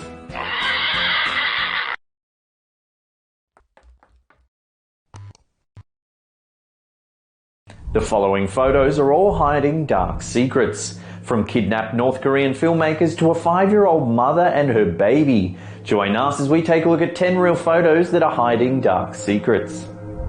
At first glance, this photo of 3 men practicing martial arts seems completely normal. But take a closer look at the taller bearded man standing to the right. This is actually a photo of Osama bin Laden. His coach, Jimmy Woo, seen standing in the middle of the photograph, claimed that the 6'4" bin Laden attended judo lessons 2 to 3 times per week, but was too tall to be any good. Woo said he never saw bin Laden again after 1984. This photo was taken by a member of the crowd during the Trooping the Colour ceremony on the 13th of June 1981 in London, England. It shows Queen Elizabeth riding down the Mall on horseback. It seems like the photographer has captured nothing unusual until you notice the way the man standing to the left of the photo is clasping his outstretched hands. The man is Marcus Simon Sargent and he's holding a gun. Sargent fired 6 blank shots at the Queen, who was unharmed by the incident, but the horse she was riding was startled by the shots. Sargent was quickly detained by members of the Scots Guard and local police officers. Prior to the incident, Sargent had written a letter to Buckingham Palace warning of what he was about to do. The letter read, "Your Majesty, don't go on the Trooping the Colour ceremony because there is an assassin set up to kill you waiting just outside the palace." The letter didn't arrive at the palace until 3 days after the incident. It was later revealed that Sargent wanted to become famous and had been inspired by Mark David Chapman, the man who killed John Lennon. He was also fascinated with the assassination attempts on Pope John Paul II and Ronald Reagan. Sargent was sentenced to 5 years in jail but was released after only serving 3. He's since changed his name and begun a new life. This photo of ex-North Korean dictator Kim Jong-il standing between a smiling couple looks innocent enough. The truth is, however, that the couple in this picture were kidnapped by Kim and forced to make movies in North Korea. On January 22nd, 1978, actress Choi Yun-hee was the first of the pair to be abducted. While on a business trip to Hong Kong, she was taken to North Korea. Held against her will, she was placed in a villa and forced to learn about the life and achievements of Kim Jong-il's father, Kim Il-sung. 6 months later, famous South Korean film director Shin Sang-ok was kidnapped from Hong Kong after going in search of his former wife Choi. Shortly after being detained, Shin was imprisoned for 3 years for attempting to escape from North Korea. Neither Shin nor Choi were told of the fate of the other. Shin was eventually released, and on March 7, 1983, the two were finally reunited at a party hosted by Kim Jong-il. In 1986, after being forced to make films for the North Korean government for nearly a decade, the pair escaped their captors while on a trip to Vienna, managing to make their way to a US embassy. Unless you're a wrestling fan, you probably won't recognise the man in this photo. It is 2-time world champion Chris Benoit. The picture was taken by a fan who spotted him in a doctor's office in Carrollton, Georgia. Later that evening, Benoit, who was suffering depression at the time, went home and murdered his wife and 7-year-old son before committing suicide. Testing performed after his death revealed that Benoit's brain resembled that of an 85-year-old Alzheimer's patient. The damage, thought to be caused by years of repeated trauma, was even suggested by some to have led Benoit to murder his family and kill himself. Taken in 1939, this photo appears to show a nurse introducing a newborn baby to their sister for the first time. The truth is, however, the 5-year-old girl lying in bed is actually the mother of the newborn baby boy. Originally thought to have a tumour, Lena Marcela Medina was taken to hospital by her parents after suffering from increased abdominal swelling. Following extensive testing, the doctors confirmed that she was in fact 7 months pregnant. At the age of 5 years, 7 months and 21 days, Medina became the youngest known person in history to give birth, when her son was born by caesarean section on the 14th of May 1939. Her son, named Gerardo after her doctor, was raised until the age of 10 believing that Medina was his sister. It was discovered that Medina's body had undergone sexual maturation at an abnormally young age, a condition known as precocious puberty. Medina's father, Tiburello Medina, was arrested on suspicion of child sexual abuse, but was later released due to lack of evidence. Medina never revealed who the father was, and his identity has never been discovered. In 1972, Medina had her second child, a boy, some 33 years after giving birth to Gerardo. Gerardo died in 1979 of bone disease. He was just 40 years old. This photo was taken during World War II. By the looks on the boys' faces, conflict seems to be the last thing on their mind. The truth is that this moment spent patting a puppy with friends was probably a welcome distraction for what was about to come. The boy in the middle is 17-year-old Yukio Araki, and he was killed the following day. Araki was one of the youngest kamikaze pilots of World War II. He met his end when he flew his twin-engine Takikawa Ki-54 training aircraft into the USS Brain on May 27, 1945, killing 66 of its crew. In accordance with the custom of the kamikaze pilots, Araki clipped his fingernails and cut off a lock of his hair prior to the mission. They were sent to his parents along with a note that read, "Please find pleasure in your desire for my loyalty to the Emperor and devotion to parents. I have no regrets, I just go forward on my path." This photo was taken on the 6th of July 1944. The clown seen to the right of the image is Weary Willie, a famous character played by circus performer Emmett Kelly. He is carrying a bucket of water in one hand as he heads towards a fire.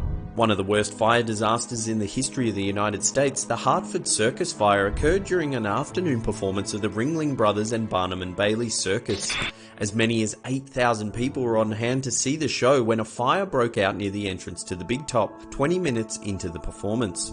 The flames spread quickly, engulfing the tent roof, which was treated with paraffin wax and gasoline, a common waterproofing method at the time. The fire killed 167 people, most of whom were women and children. Kelly, through his quick thinking, managed to save many of the spectators by lifting up the side of the tent and guiding them outside to safety. This is a photo taken outside the Field Marshal's Hall in Munich, Germany, sometime after 1933. The men lined up in the foreground are members of the infamous SS paramilitary unit, taking their oath of loyalty to Adolf Hitler. The SS and its subdivisions were responsible for policing the German people, enforcing Nazi ideology and running the concentration and extermination camps, where an estimated 5.5 to 6 million Jews along with millions of other victims were killed. At the time, all citizens that passed by the Field Marshal's Hall were expected to salute, but those that wanted to bypass the monument could take a nearby street that became known as Shirker's Lane. This is a still taken from an episode of The Dating Game in 1978. The smiling couple are bachelorette Cheryl Bradshaw and Rodney Alcala, the man who beat the other contestants to win a date with Bradshaw. After the show, despite the initial on-camera smiles, Bradshaw decided not to go out with Alcala, saying she found him creepy. Breaking her date with Alcala may have actually saved her life. Alcala was accepted to appear on The Dating Game despite being a convicted rapist and registered sex offender. Unbeknownst to all, the extent of his crimes were far worse. Rodney Alcala was actually in the middle of a murder spree. It wasn't until Alcala was arrested the following year and found guilty of the murder of 12-year-old Robin Samso that the horrific truth finally came out. After an extensive investigation, Alcala was officially charged with 7 counts of murder committed between 1971 and 1979. However, one homicide investigator familiar with the evidence speculated that the majority of his murders may have gone unsolved. He estimated that Alcala may have killed as many as 50 women, while others have claimed his murder count may be as high as 130. Joe Villapiano was out hiking with his girlfriend Nicole Gergen and brother-in-law Peter Biava when he took this photo of the surrounding bushland. Unbeknownst to Villapiano at the time, he had also photographed another hiker, one barely conscious and clinging to life. The previous day, 22-year-old Sailor Juliams had fallen, fracturing her leg. Her friend, Brendan Vega, who was with her at the time, tried to carry her. He also fell, breaking his elbow and breaking Juliams' ankle. Unable to move, Juliams lay there while Vega went for help. By the time the hikers came through the following day, Juliams was almost unconscious, in pain and exhausted from yelling. It wasn't until Villapiano's girlfriend, Nicole Gergen, noticed Juliams' red hair that they knew someone was down there. Gergen, a fourth-year resident in paediatrics at Hasbro Children's Hospital in Rhode Island, could see Juliams was badly injured and needed immediate medical attention. The group managed to call for help and Juliams was airlifted to Cottage Hospital in Southern California. 2 days after being rescued, Juliams received the terrible news that her friend Brendan Vega had been found dead. It was thought he fell while attempting to get help. Well, that's it for this episode. Thank you so much for watching. If you can't get enough of the creepy photos, head on over to one of these two playlists right there. You'll definitely get your creep fix. Remember to follow us on all our social medias at Slapcam. And that's it for me. I'll see you all next time. Pew! Slap.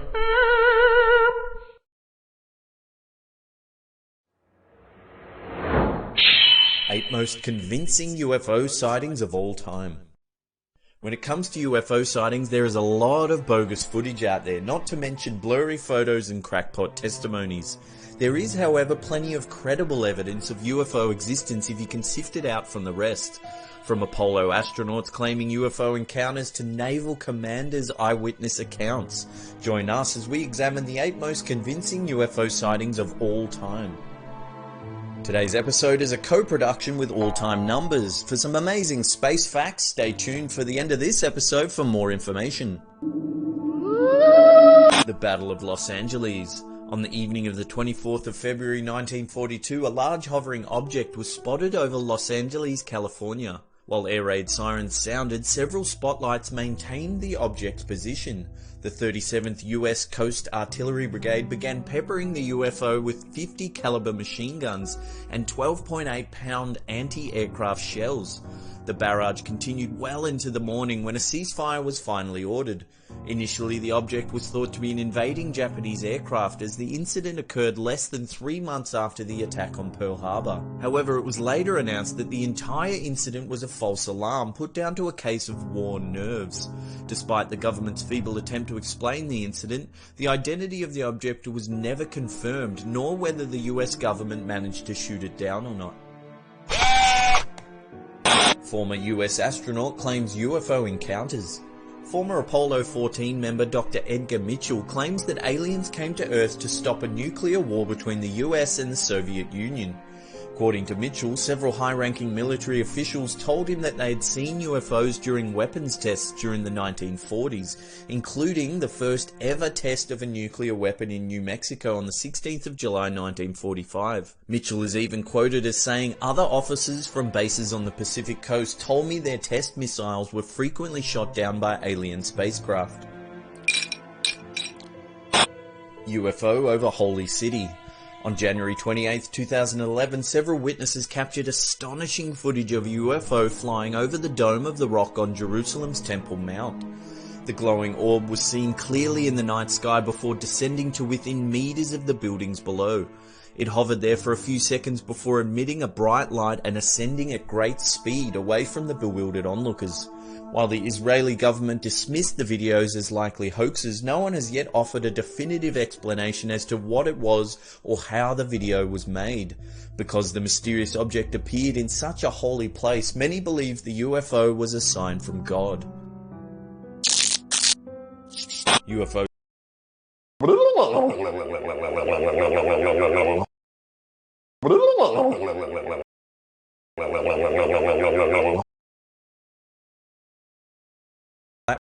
Flatwoods, West Virginia. On September 12, 1952, in the town of Flatwoods, Baxton County, West Virginia, USA, the May brothers and their friend witnessed something very strange indeed. While playing in a field, the three boys claimed to have seen a bright orb flying overhead and landing on a nearby neighbour's land. The boys headed indoors to tell their mother. The boys and their mother collected several more locals, and the makeshift mob headed into the hills to where the ball of light landed. There they allegedly witnessed a darkly clad creature with a large cape that came towards them hissing before returning to the glowing orb. Many witnesses claimed to have smelled a horribly pungent odour that burned their eyes and noses. Later, many of them became ill, complaining of symptoms similar to mustard gas exposure. Westall UFO encounter. At 11 AM on Wednesday 6th of April 1966, more than 200 students and staff from Westall High School and Westall State School in Victoria, Australia, claimed to have witnessed a grey saucer-shaped craft land in a nearby field. The craft, described as about the size of 2 family cars and glowing purple, reportedly descended behind a line of trees where it remained for about 20 minutes. It is said that the object then climbed at great speed and departed in a northwest direction. Several newspapers covered the story, including the Dandenong Journal, which ran 2 separate front-page articles on the unexplained event. GTV Channel 9 Television ran a news report on this strange encounter in which a student, Joy Teague, described the object in detail. Sometime after, the footage went missing, Channel 9 reporting that the footage was removed from their archive and never returned. On April 8, 2006, a witness reunion was held at the Westall Tennis Club to commemorate the 40th anniversary of the mysterious incident. UFO over the Atlantic. In 1950, Navy Commander Graham Bethune and his crew witnessed a UFO during a flight between Keflavik, Iceland and Argentia, Newfoundland. Commander Bethune was transporting several high-ranking military VIPs back to the US when the strange object appeared over the Atlantic Ocean. Bethune reported that the craft was approximately 300 feet in diameter and was surrounded by a fire-like halo. According to Bethune, the UFO suddenly rose to the level of the plane, at which time several members of the crew ducked for cover, fearing the object would crash right into them. When Bethune finally landed in Argentia, he, along with several members of his crew, were questioned about what they had seen. Amazingly, all reports were very similar, and the bizarre story was further corroborated by air traffic controllers that managed to track the mysterious craft from the ground. We've put a link to the full video testimony of Commander Graham Bethune in the description box below. It is well worth checking out. UFO over America's capital. Late on the evening of July 19, 1952, Edward Nugent, an air traffic controller at Washington National Airport, noticed several unidentified objects on his radar. The objects were confirmed by several other controllers, including the senior air traffic controller Harry Barnes. Barnes contacted the airport's other radar center, where controller Howard Cochran confirmed that he could see one of the objects out of his window. The objects were described as glowing bright orange and moved in a manner unlike any aircraft known at the time, sometimes travelling at speeds estimated at 7,000 miles per hour. When the objects moved over the White House, Barnes contacted Andrews Air Force Base. Soon the controllers at the Air Force Base confirmed several unusual blips on their radar screens. The mysterious blips corresponded to the location of the glowing orange lights, which were now being viewed in the sky by military personnel. At 3 AM, 2 F-94 Starfire jet fighters were sent to intercept the objects. Just as the jets entered the area, the objects vanished from the radar. The incident made front-page headlines, raising fear and panic amongst the local citizens. The objects mysteriously reappeared on radar 1 week later. Several more eyewitnesses reported to have seen strange fiery orange objects moving at tremendous speed through the night sky. The sightings led to President Harry Truman to personally call for an explanation of the events. Several news sources reported that the Air Force jet pilots had been placed on 24-hour alert with orders to shoot down any craft that refused to land. One jet pilot, Lieutenant William Patterson, reportedly chased 4 of the objects at speed when they suddenly surrounded his plane. Patterson asked the control tower at National Airport what he should do. He received nothing but stunned silence from the controllers. Patterson then said the 4 objects sped away from his jet and disappeared. The Japan Airlines Flight 1628 sighting. On November 17, 1986, Japan Airlines Flight 1628 was en route from Paris to Narita, Tokyo. At 5:11 p.m, as the flight was changing direction through Alaskan airspace, several members of the crew, including ex-fighter pilot Captain Kenju Terauchi, witnessed two bright objects to their left.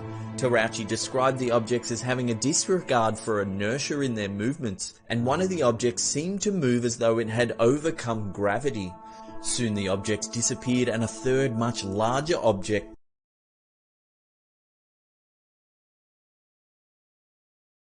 Super Woo!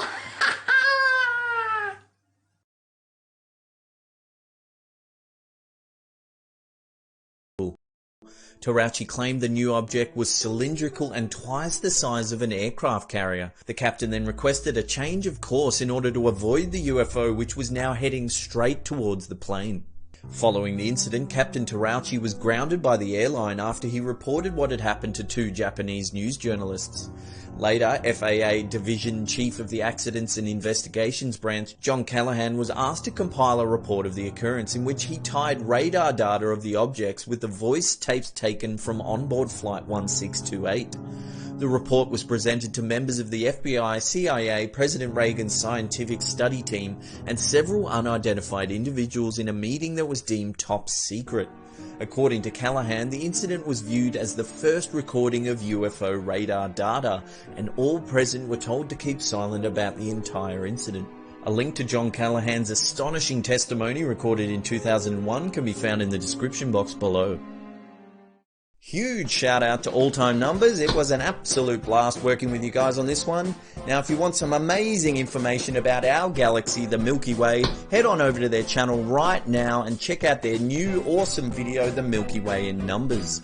Oh my god, the alien invasion has begun. Get my tinfoil hat until our supreme overlord alien beings take over. Remember to hit that thumbs up button because it lets us know you're enjoying the content.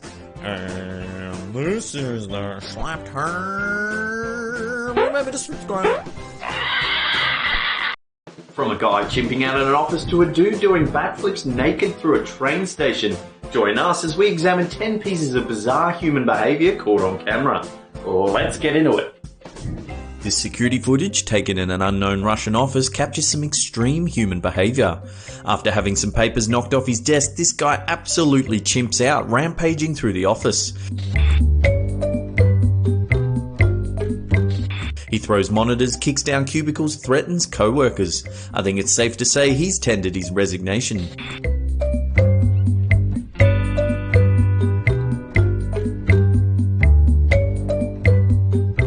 A security camera in a phone store in China captures a rather unsuccessful robbery. While browsing handsets, this guy tries the old grab and run method but fails miserably. After realizing that the phone is attached to a security cord, he nonchalantly goes back to browsing before a shop attendant comes to question him. An inconspicuous gentleman tries his darndest to purchase a few light refreshments. What happens next is both alarming and hilarious at the same time.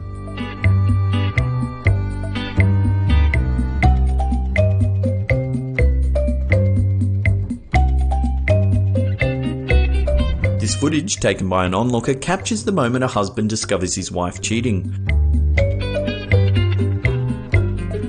You can see the couple arguing on the balcony of their apartment when suddenly the wife's secret lover hops out of a window.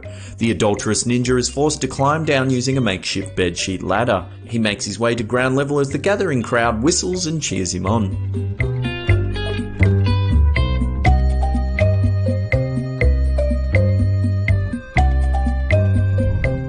This devious little prankster thought it'd be hilarious to make some photocopies of his ass. However, the stunt soon goes horribly wrong.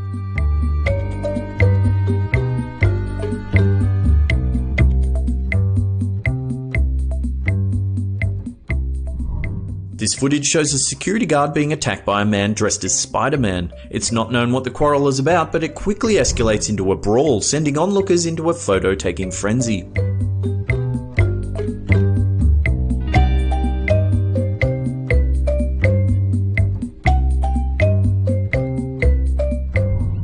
For seemingly no reason whatsoever, this guy runs through a wall of bricks. He's really chuffed too, like what he's just done is a real achievement. I love that there's two people just casually watching. I had a look into this clip and it turns out it's advertising a self-help program. So maybe you too can unnecessarily put yourself in harm's way by running into a wall of bricks. Down at Winnipeg Square in Manitoba, Canada, a security camera spots something very strange indeed.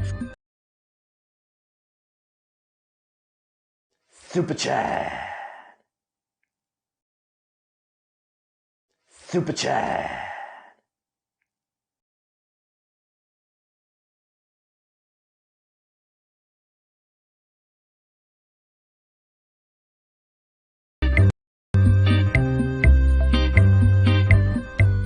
Apparently this man couldn't find a suitable facility to relieve himself. Forced to take drastic measures, he resorts to fertilizing the ficus.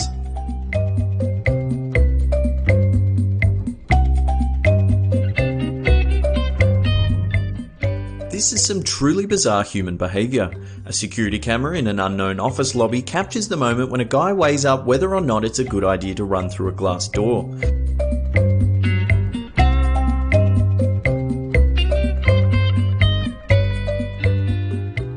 You can see him walk up to the door, he clearly acknowledges it, rifles through some papers, looks around, then just goes for it. What on earth was he hoping to achieve?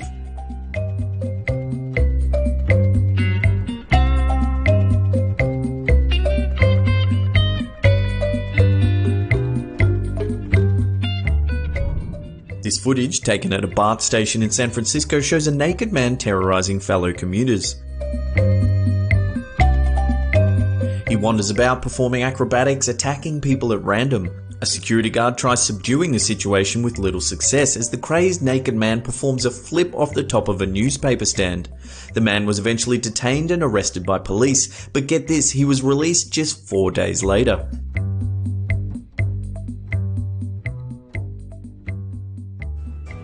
Well, that's it for this episode. Thank you so much for watching. If you're enjoying the content, slap a like on it. If you want to watch more stuff from us, there's annotations right here. They're brand new. They should work on mobile. And that's it for me. I'll see you all next time. Bye.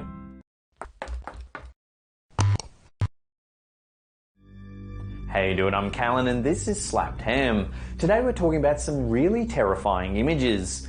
From a photo of an eerie alien visitor to a monster seen lurking near the Great Wall of China. Join us as we take a look at 8 weird photos that simply shouldn't exist. And before we get into it, remember to hit that subscribe button for more awesome creepy content just like this. In early 2018, a father submitted this eerie photo to Reddit asking the community for an explanation. The user, who wanted to remain anonymous, said he was taking some photos of his son. He took a whole series of pictures of his boy playing around the living room. Several hours later, when the user reviewed the photos, he was shocked to discover one image that seemed to show a mysterious figure standing in the room behind his son. The photo clearly shows a humanoid figure with a long, slender neck and a small, bulbous head. It has large black eyes and looks to be wearing a silver shirt with black pants or a skirt. Its legs are distorted, short and thin. The user said he was terrified someone had broken into their house, as he was adamant that it was just him and his son home at the time. The dad quickly searched all the rooms looking for someone that had entered their home. However, there was no one to be found anywhere. Once he thoroughly searched his house and property, he sat down and took another look at the photo. It was at this point he almost fainted at the realization that it wasn't a thief or a human intruder. The Reddit user now believes he was visited by an extraterrestrial. He is convinced that the strange proportions of the visitor and deep black eyes have to be that of an alien from outer space. Fellow Reddit commentators agreed that the figure was unusual and couldn't quite explain the image. A whole slew of explanations were considered, including ghosts, ghouls, aliens, and even angels. More level-headed viewers suggested that it might be a glitch in the camera, merging another image with this one. Others said it was an outright hoax, blaming Photoshop for the whole thing. So what do you think? Has the camera captured the split second an alien visitor appeared, or is there another explanation? Imagine walking along a street walled in by tall apartments only to see this very unsettling notice sticky taped to a pole. While you're reading this, there is a man in one of the windows high above you who is taking your photograph. He'll then make a Wii model of you and put it with other Wii models of other people, then he plays weird games with them. It's enough to make anyone's skin crawl. In January 2015, Japanese pop star Sayaka Yamamoto posted this eerie photo to her Twitter. Nothing seemed out of the ordinary when the member of girl band NMB48 tweeted to her audience, saying she was about to eat some strawberry daifuku. However, moments after the tweet went live, several fans noticed something unusual in the photo. If you take a close look in the mirror at the rear of the room, it appears to show an extra person sitting in the vacant seat next to Yamamoto. In the reflection, you can see the back of the pop star's head, and to her right there is another long-haired figure, but in the foreground the seat is completely empty. According to Japanese folklore, mirrors can sometimes reflect images of spirits that have unresolved energy, ghostly entities that are trapped in limbo. What do you think's been captured in this mysterious photo? Experts who have analysed the image have struggled to provide a reasonable explanation. One professional even admitted if it's a Photoshop job, it's one of the finest he's ever seen.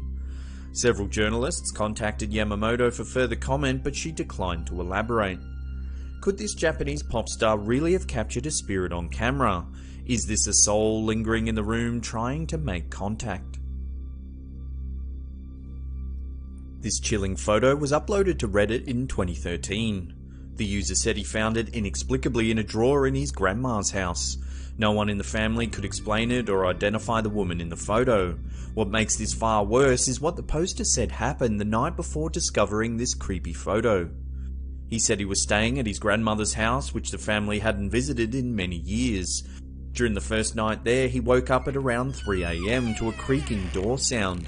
He assumed it was his sister, but realised the door to the room was closed. When he opened his eyes to have a look, he said he saw a partial figure of a girl float towards his bed.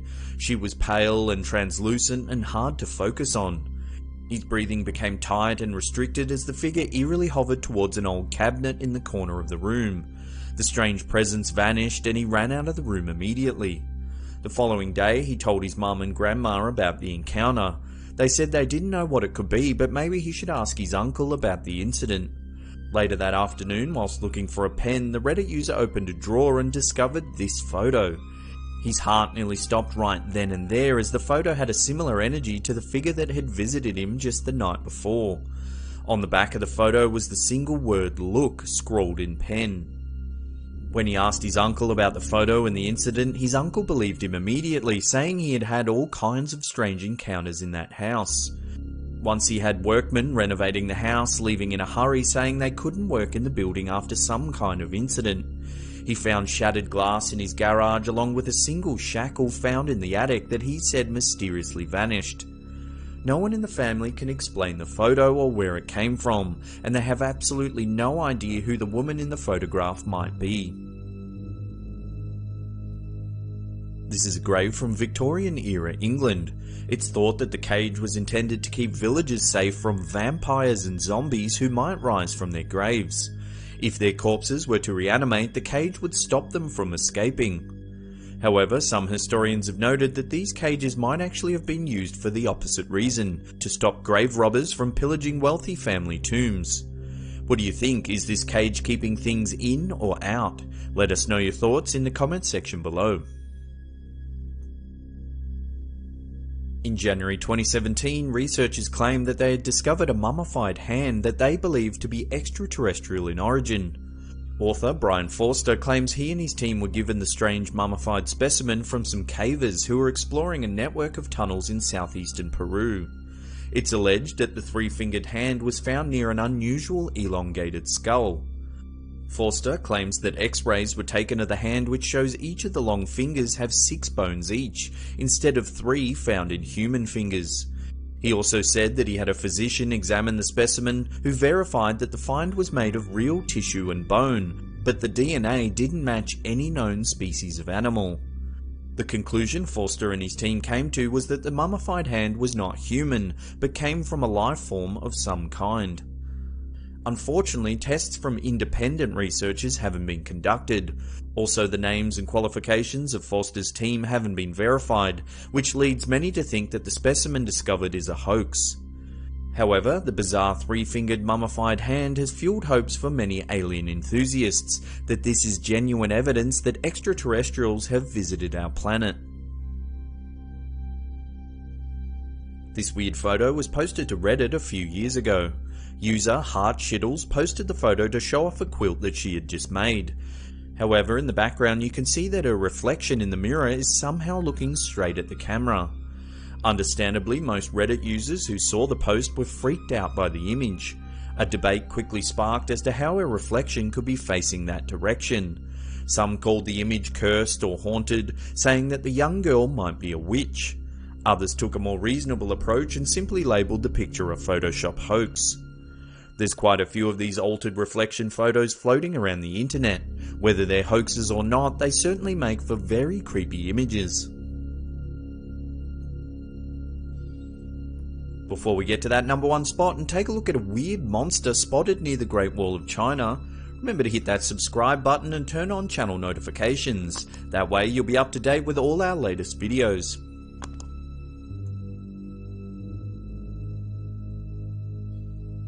In June 2014, a series of photos surfaced that appear to show a goblin-like monster in a ravine near the Great Wall of China.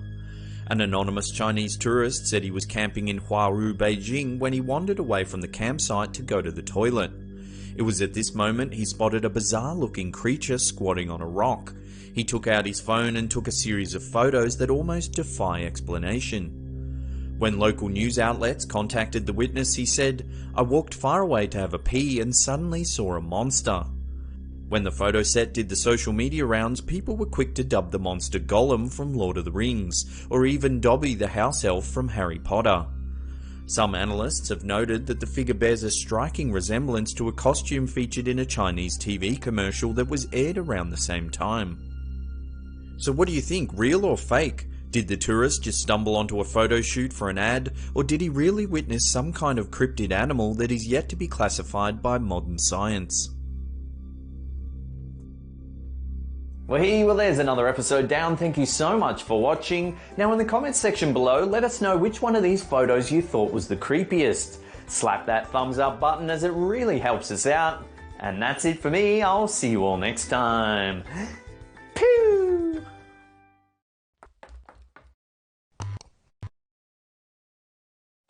How you doing? I'm Callan and this is Slapped Ham. Today we're looking at some insane CCTV footage.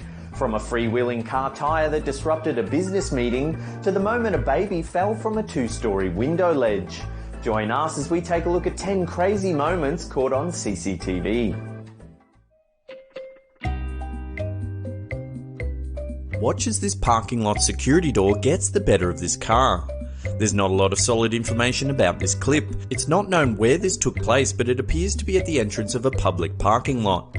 In the footage, we see a car approach a closed security door. It pauses for a moment as a passenger hastily exits the vehicle. Then it rams right through the wire gate, much to the dismay of the escaped passenger. For some reason, the car reverses back into the gate, this time connecting with the back of the car, bizarrely lifting it into the air. The driver attempts this 2 more times, each time lifting the rear of the vehicle into the air. Finally, he grows impatient and reverses at speed, fully flipping the car upside down. It's not known whether the men were robbing the place or drunk or possibly both. Either way, it makes for some very entertaining footage caught on CCTV.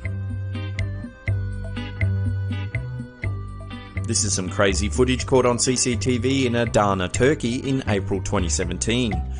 Over multiple security cameras, we see dramatic images of a dislodged tyre bounce down the road only to disrupt what looks like a very serious business meeting in a pharmacy.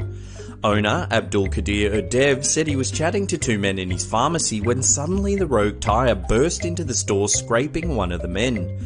According to witnesses, the tyre became dislodged after a nearby accident took place up the road. Upon impact, the tyre gained momentum, rolling at speed down the street, hitting the curb, which made it change direction toward the storefront. The men escaped with only minor injuries.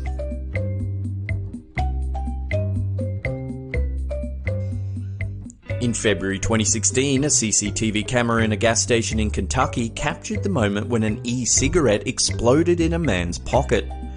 In the video, we see a man by the name of Josh Hamilton walk up to the counter to pay for his fuel. As he reaches into his pocket to pay, the e-cigarette ignites, spitting sparks and flames out of his pants. He runs outside, patting himself down in an effort to stop the explosion. Luckily, the quick-thinking clerk follows Hamilton with a fire extinguisher. Hamilton was admitted to a local hospital with burns to his thigh and abdomen. This is some hilarious footage taken way back in 2008. Caught on security camera at an unknown Target warehouse in the United States, we see an employee handling a pedestrian stacker. He lifts the fork high into the air, colliding with the warehouse's sprinkler system. Water begins to rain down from the roof. What happens next is almost something out of a Benny Hill sketch. First, the employee tries moving a pallet of stock away from the spraying water. Then he finds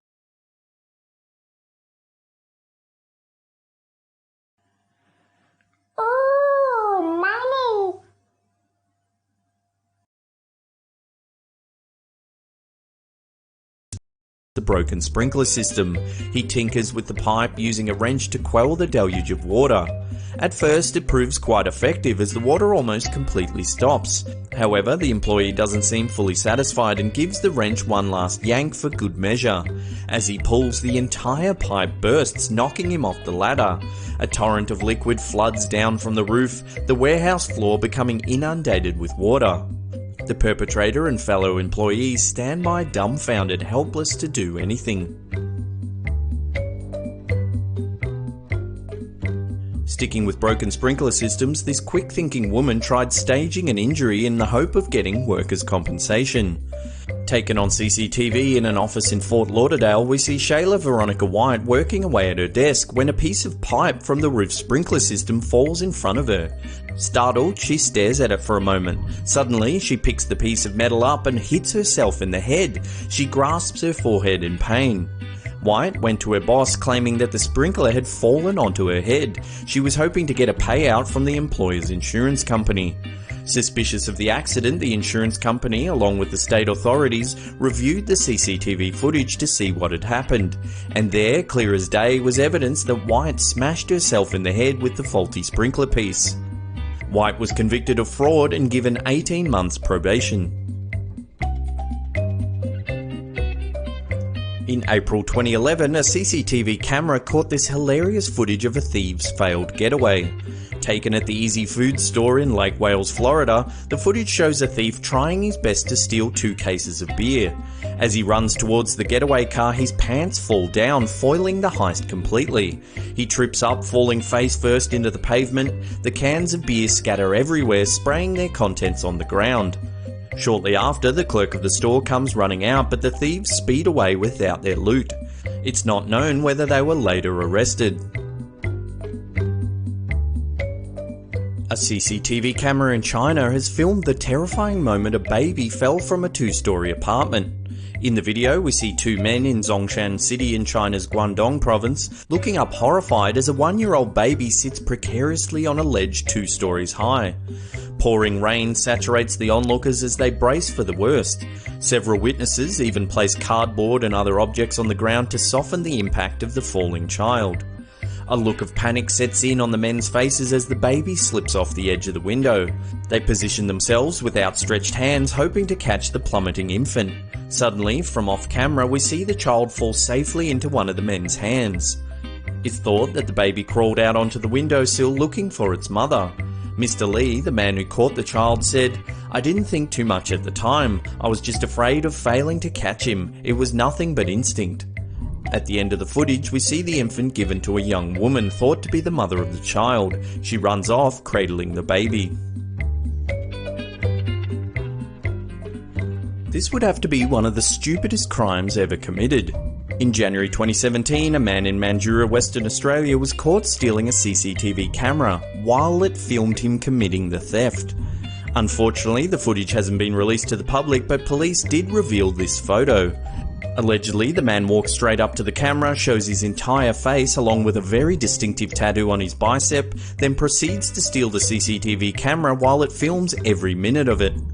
It's not known what happened after the incident, but one would think a rather hasty arrest was made.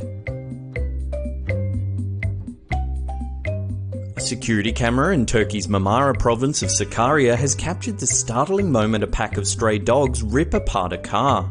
In the footage, taken around mid-2016, we see up to 9 dogs take an interest in a white hatchback in a suburban street. It's thought that they were looking for a stray cat that had taken refuge inside the engine bay of the car. At first, they surround the vehicle, clearly alerted to something hidden inside. One dog begins to pull at the front bumper, tearing half of it off. Another dog sticks its head under the bonnet looking for their prey. Then, finally, they manage to tear the entire bumper off the car. The following morning, owner Sem Achar was shocked to discover his vehicle pulled apart. He notified police thinking his car had been vandalised by a local gang. However, when the authorities reviewed the CCTV footage, they were shocked to see the pack of stray dogs viciously dismantling the car. In 2012, this bar worker got the fright of his life when he fell down an open trapdoor in the King William IV pub near London. In the footage, we see worker Owen operating the sound on an open mic night. He casually walks behind the bar, distracted by his phone and a nearby TV, before plummeting down the exposed hole. Staff and patrons rush to his aid, but bizarrely, one worker takes a look down the hole, then just shuts the door and walks off. According to the Daily Mail, the hole is actually an elevator shaft used to bring up fresh linen to the bar. It's not known why the door was open at the time or why on earth you'd build such a death trap right where people regularly walk. I guess that's why they call them trapdoors. Owen fell 10 feet and hit the top of the elevator at the bottom of the shaft. Despite a dramatic fall, he only suffered a sprained ankle and some local bruising. Well, there's another episode down. Thank you so much for watching. Remember to subscribe and turn on channel notifications so you get all our latest updates. Leave us a comment down below if you're enjoying the content. And that's it for me. I'll see you all next time.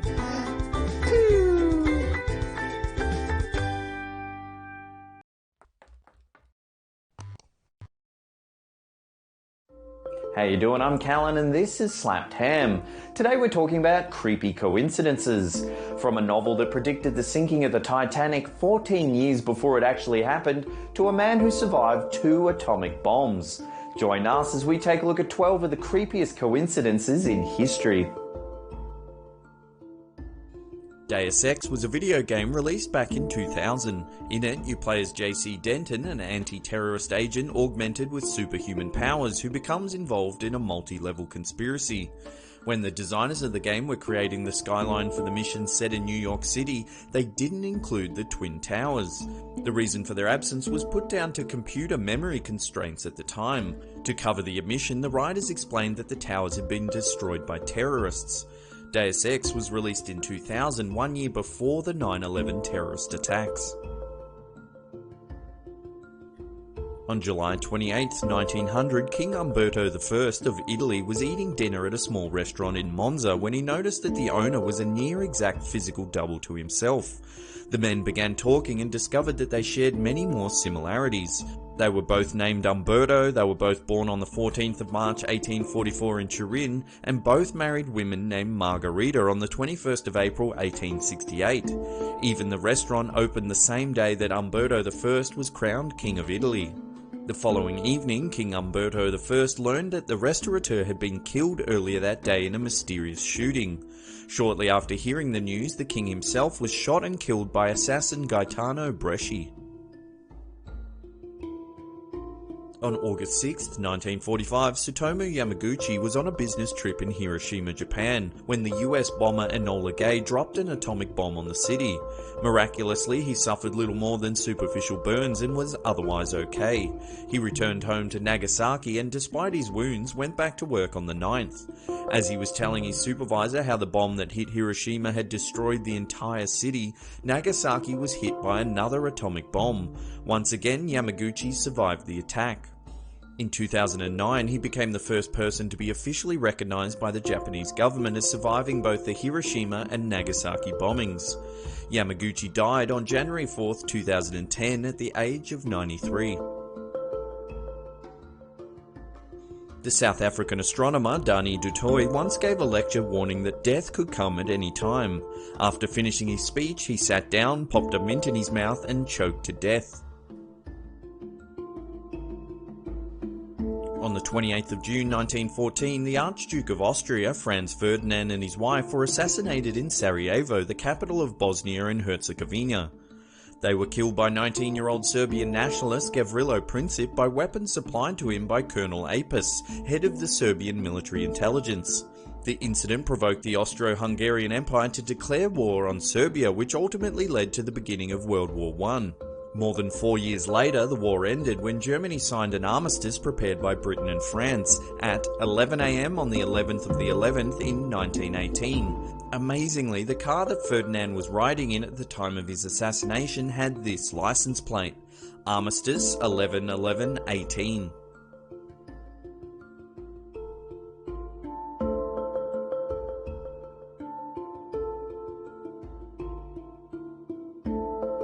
In March 2002, a 70-year-old man was hit and killed by a truck while riding his bike in Ra, Finland. 2 hours later, his identical twin brother was also hit and killed by a truck while riding his bike. He was struck just 1.5 kilometers from where his brother was killed just hours earlier. When asked about the incident, investigating police officer Mahalina Hutala said, "It made my hairs stand on end when I heard that the two were brothers, and identical twins at that. It came to mind that perhaps someone from upstairs had a say in this." She added that it was unlikely that the second man knew of his brother's death, as police had yet to inform the family of the incident. At 8:30 PM on Saturday the 29th of September 1888, a woman by the name of Catherine Eddowes was found drunk lying on Aldgate High Street in London, England. She was taken to the Bishopsgate police station where she was held until 1 AM, at which time she was deemed sober enough to leave. Upon leaving, she gave the police officers the fake name of Mary Kelly. At 1:45 AM, Eddowes' mutilated body was found in the southwest corner of Mitre Square by policeman PC Edward Watkins. She had been murdered by notorious serial killer Jack the Ripper. On the 9th of November 1888, another body was found mutilated. This time it was that of a 25-year-old woman discovered at her residence in East London. It was Jack the Ripper's final murder. Bizarrely, her name was Mary Kelly, the same name Eddowes had given to police shortly before she was murdered. In the late 1800s, Henry Ziegland of Honey Grove, Texas, ended his relationship with his girlfriend. She was so distraught by the incident that she committed suicide shortly after. Her brother, seeking revenge, went to Ziegland's property and shot him. The bullet grazed Ziegland's face and lodged in a nearby tree. It had struck him with enough force, however, to knock him to the ground. Believing that Ziegland was dead, the brother then turned the gun on himself. 20 years later, Ziegland was clearing his land and needed to cut down the tree. It proved difficult, so he decided to make the job easier by using a few sticks of dynamite. The explosion dislodged the bullet from the tree and hit Ziegland right in the head, killing him on the spot. In 1898, a novel by Morgan Robinson named Futility was published. In an eerie coincidence, the novel foretold the tragic tale of the Titanic 14 years before it actually occurred. In the book, the ship known as the Titan hits an iceberg on the starboard side, the same as the Titanic. It happens in April, 400 nautical miles off the coast of Newfoundland, the same as the Titanic. The Titan even had too few lifeboats on board to save all the passengers as it sunk. The author's account was so frighteningly similar to that of the Titanic that after it sunk he was accused of clairvoyance. However, he claimed that he simply wrote his novel based on his knowledge of maritime practices and shipbuilding. On December 5th, 1664, a ship sank in a stretch of water off the coast of Wales known as the Menai Strait. 81 of the 82 passengers on board all drowned except for one man named Hugh Williams. On December 5th, 1785, another ship sank in the Menai Strait, killing all on board except for one. The survivor's name was also Hugh Williams. On December 5th, 1820, yet another ship sank in the Menai Strait. Once again, there was only one survivor, Hugh Williams. On July 30th, 1974, 17-year-old Neville Eben was hit and killed by a taxi driven by Willard Manders while out riding his moped in Hamilton, Bermuda. Almost 1 year later, on July 18th, 1975, his brother Erskine Eben, who was also 17 at the time, was out riding the same moped when he too was struck and killed by the same taxi driven by the same driver. Even stranger, the taxi was carrying the same passenger on both occasions. During the 14th century, Tamerlane was the last great nomadic conqueror who ruled lands stretching from modern-day Turkey through Iran and much of Central Asia. He founded the Timurid Empire in Persia and Central Asia and became the first ruler of the Timurid dynasty. On the 19th of June 1941, Soviet anthropologists exhuming his remains discovered an inscription on his tomb that read, "Whomsoever opens my tomb shall unleash an invader more terrible than I." 3 days after his tomb was disturbed, Germany launched Operation Barbarossa. More than 4 million military personnel along with 600,000 vehicles invaded the Western Soviet Union along a 2,900 kilometre or 1,800 mile front during World War II. It was the largest military invasion of all time. In November 1942, Tamerlane was reburied with a full Islamic ritual. Shortly afterwards, the Soviet forces secured victory against the Germans at the Battle of Stalingrad. Well, there's another episode down. Thank you so much for watching. Now, in the comments section below, let us know which of these coincidences creeped you out the most, because as per usual, I'll be hanging around for 1 hour after this video goes live and we can have a good chat about it. And that's it for me. I'll see you all next time. Pew!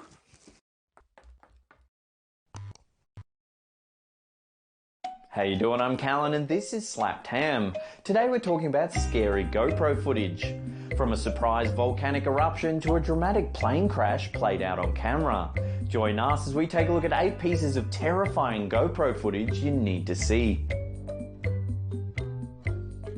On September 27, 2014, at around midday, Mount Ontake suddenly erupted, taking hundreds of hikers by surprise. Mount Ontake is a volcano located on the island of Honshu, Japan, around 100 kilometers northeast of Nagoya. It's a popular tourist spot with dozens of scenic hiking trails crisscrossing the mountain. In the footage, we see several hikers ascending a steep ridge. In the distance, you can see a gigantic plume of volcanic ash rising into the air. It gradually gets larger and larger as it takes over the blue skyline.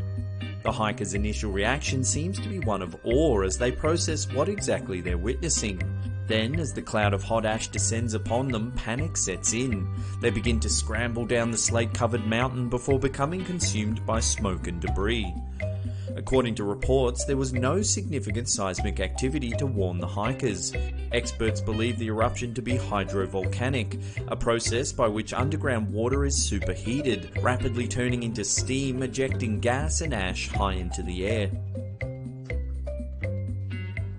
This scary footage caught on GoPro was taken by French hikers walking through Lake Waikaremoana National Park in New Zealand in September 2015. In the footage, we see the 4 tourists crossing the thin Hoporani Bridge in Hawke's Bay. As they approach the middle of the wire crossing, it suddenly kinks, throwing the hikers into the river below. They thrash and tumble in the murky water before swimming to shore. Luckily, all 4 hikers survived the incident with only minor injuries. An investigation into the incident confirmed that the bridge was designed to carry up to 10 people. However, it gave way under the weight of just 4 adults.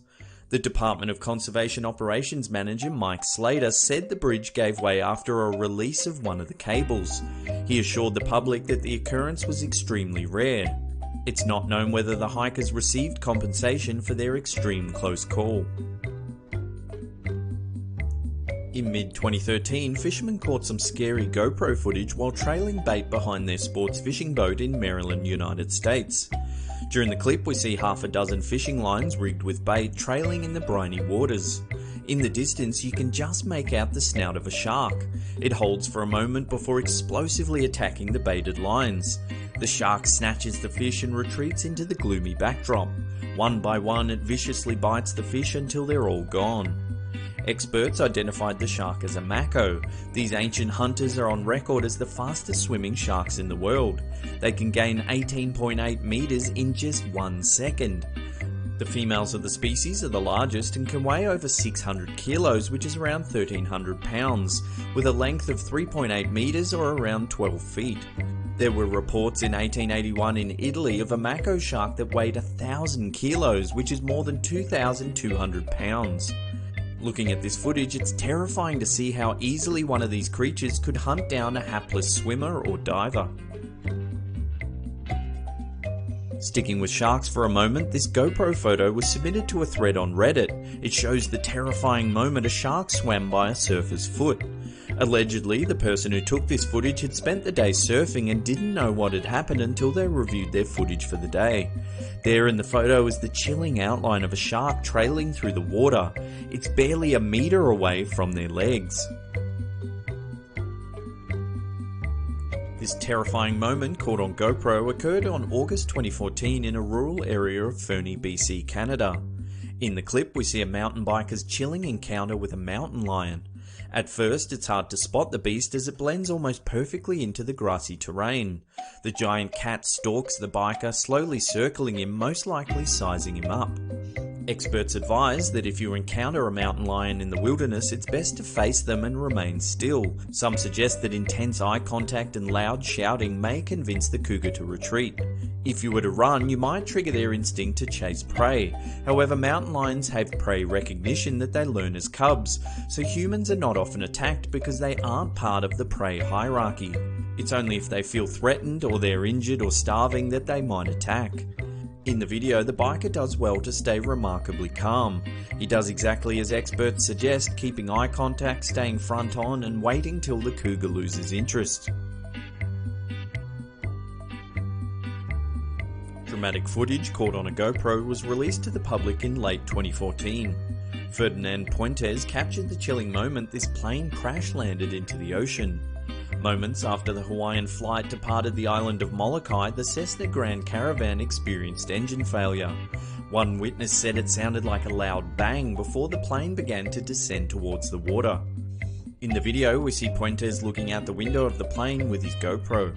You can see the ocean fast approaching as the plane crashes into the water. The passengers remain eerily calm as water begins to rush into the cabin, everyone scrambling to put their life vests on. Moments later, after exiting the craft, you can see the passengers clinging to the wing of the plane. The pilot, cut and bleeding, orders the floating survivors to move away from the sinking plane. 7 of the 8 passengers on board survived, while State Health Director Loretta Fuddy sadly passed away prior to rescue.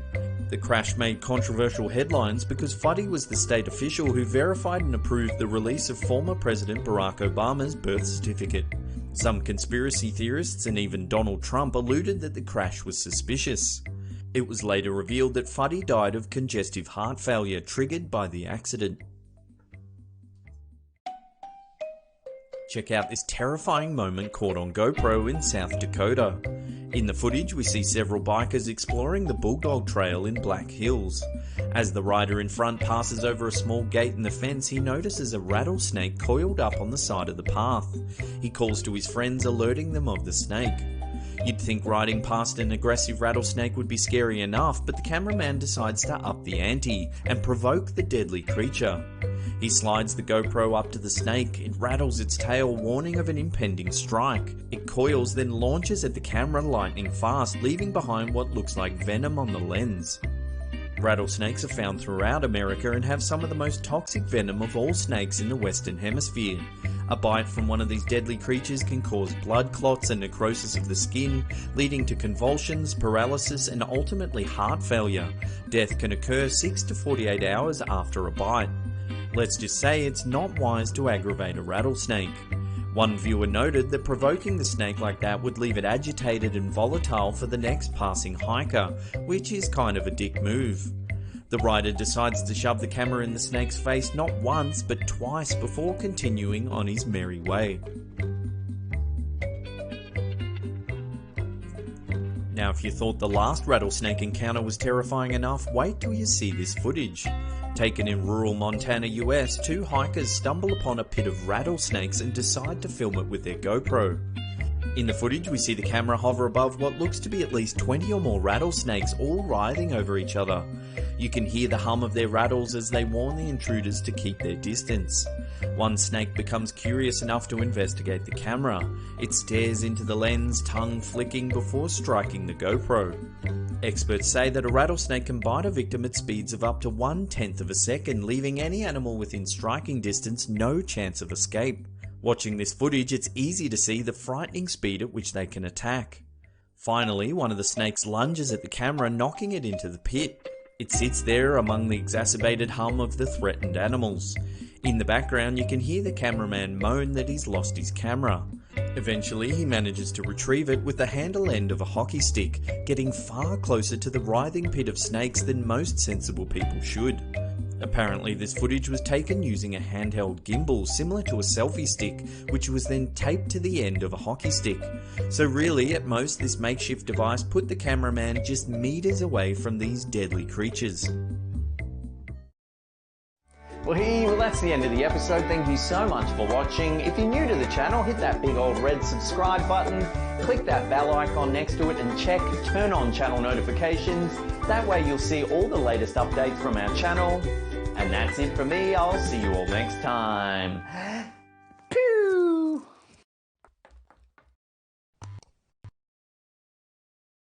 From keeping a talking anthropomorphic fish alive to scrubbing naked men in a public bathroom. Join us as we take a look at the 10 weirdest video games ever made. Released in 1999, Seaman is a bizarre virtual pet simulator on the Sega Dreamcast. Players find themselves in a laboratory where they are responsible for several human-faced frog creatures known as Seaman. Through trial and error, you must discover how to care for these hybrid animals, find food, adjust the temperature, keep them hydrated, etc. The English version of the game is narrated by Leonard Nimoy. He plays a mentor figure that offers hints and tips as you work your way through the game. At the time of release, Seaman was considered quite innovative, as it was one of the only Dreamcast games to utilise the built-in microphone. Players can give basic voice inputs such as say the date of their birthday, and the Seaman would reply with trivia that occurred on that day in history. Seaman became the third best-selling game on Dreamcast in Japan as of 2004. It received mediocre review scores, and in 2008, Game Informer named it one of the top 10 weirdest video games of all time. Released in 2003, Katamari Damacy, which literally means clump soul, is a third-person action puzzle game oozing with quirkiness. It sees players traversing through a dreamlike landscape, snowballing objects together in an attempt to rebuild the universe. The main premise of the game is to roll a large, sticky ball around, collecting any and all objects in the world and gluing them to your ever-growing orb until it's large enough to turn into a star. The game came about as a school project funded by Namco's Digital Hollywood Game Laboratory. It was created for less than $1 million and went on to become a sleeper hit in North America. It won numerous awards, including Excellence in Game Design at the 2005 Game Developers' Choice Awards. Since then, no less than 8 sequels have been released in Japan and other countries.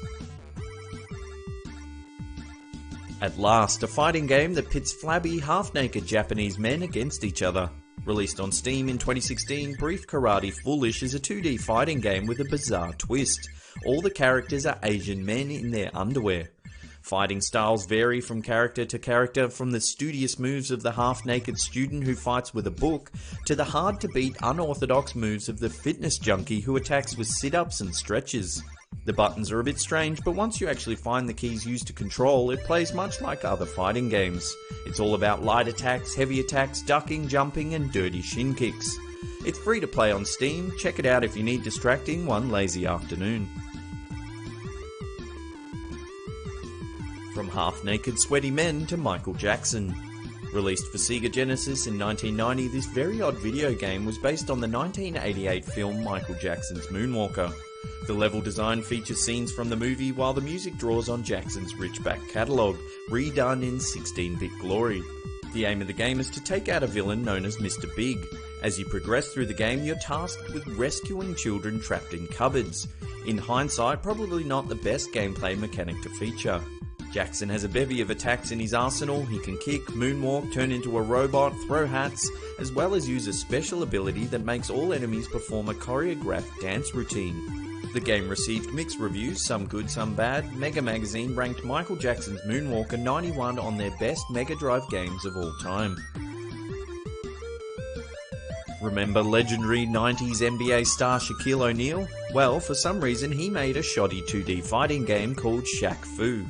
Released in 1994 for Genesis and SNES, this bizarre game follows Shaq as he travels to Tokyo, Japan for a charity basketball game.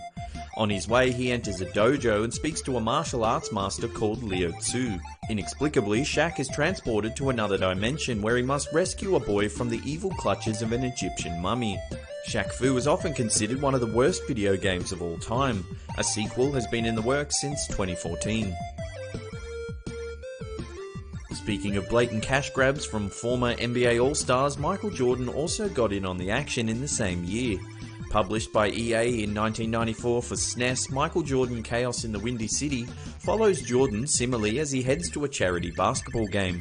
Instead of being transported to another dimension, the legendary basketballer is pitted against a mad scientist, Maximus Cranium, who has kidnapped the rest of the All-Star team. Gameplay is on par with other side-scrollers released around the same time. The aim of the game is to collect keys hidden around tediously designed levels to free your captive teammates. Jordan can jump and throw basketballs at enemies. Some balls have special attributes like ice, fire and bomb, for example. As if the NBA licensing wasn't enough, there's also some choice product placements scattered throughout the game.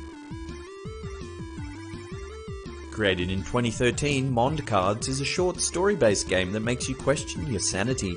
It was produced by an indie developer by the name of Ryan Melmoth, who also created a Flappy Bird remake called Delirious Bird. At the beginning of the game, you're confronted by three strange characters: an eyeless bald man, a psychedelic elephant creature with spinning rainbow eyes, and a lizard man sporting a hot pink jockstrap. They challenge you to a game called Mond Cards. As you play, it becomes apparent that the rules to the game don't make sense, and that you'll soon be eternally in debt to this strange eyeless man. If you got a spare 25 minutes and fancy losing your marbles one sunny afternoon, you can find a link to the game in the description box below. A perennial favourite on YouTube Let's Plays, Goat Simulator is a third-person sandbox chaos simulator. The game came about as a joke during a game jam in early 2014. The devs put it together as a dare, and after releasing some alpha footage on YouTube, found they had a brewing hit on their hands. Players loved it so much, the creators were forced to build a fully fledged game that could be officially released to the public. The game's premise is simple: take control of a goat and cause as much mayhem as you possibly can. The creators have likened Goat Simulator to a skateboarding game, and as such features a scoring system that rewards players for performing tricks and stunts. So if you like goats and goat-related chaos, then this game is well worth a play. And if you don't like goats, then I'm not entirely sure what's wrong with you. Ever wanted to be the only human to attend a prestigious school for birds? Well, now you can with Hatoful Boyfriend. Originally released in Japan in 2011 as an interactive visual novel, it was remade in 2014 for Windows, PS4 and PS Vita. The protagonist of the game is a teenage human girl who is invited to a well-to-do bird-only school. She lives in a cave in the wilderness and before long finds herself amongst a complex avian community, full of love and intrigue. That's right, at its core, Hatoful Boyfriend is a bizarre dating sim. Players must interact with various birds and make choices that will change the course of the game and what love affairs play out. As the plot branches, players can enjoy up to 14 different endings based on the choices they've made throughout the game.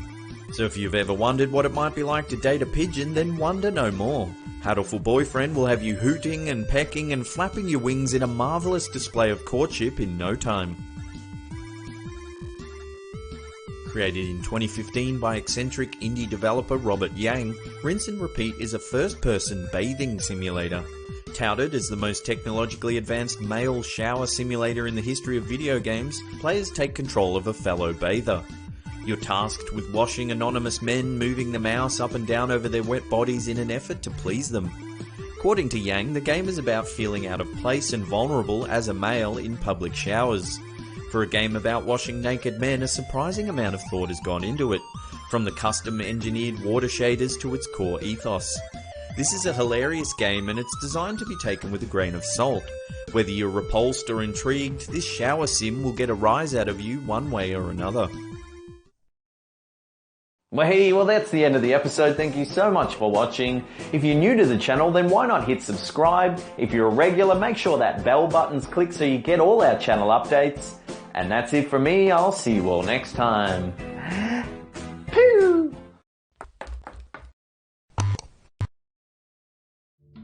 How you doing? I'm Callan and this is Slapped Ham. From spirits lingering in old cemeteries to the dark, winding passageways of the Paris catacombs, we count 10 of the most haunted places in France. And I just want to apologise ahead of time for my terrible French pronunciation. But without further delay, let's get into this list. The Père Lachaise Cemetery is the largest cemetery in Paris, covering 110 acres of land with over 300,000 individuals buried there. It was established in 1804 and it's known not only for the beauty of its sculptures and tombstones adorning the many graves, but also for the numerous famous individuals who have been interred there, including poet and playwright Oscar Wilde, composer Chopin, and Jim Morrison of The Doors. Père Lachaise is also well known for the restless spirits that wander its grounds. Visitors report numerous encounters including orbs, ghostly lights, eerie sensations, cold spots, and apparition sightings.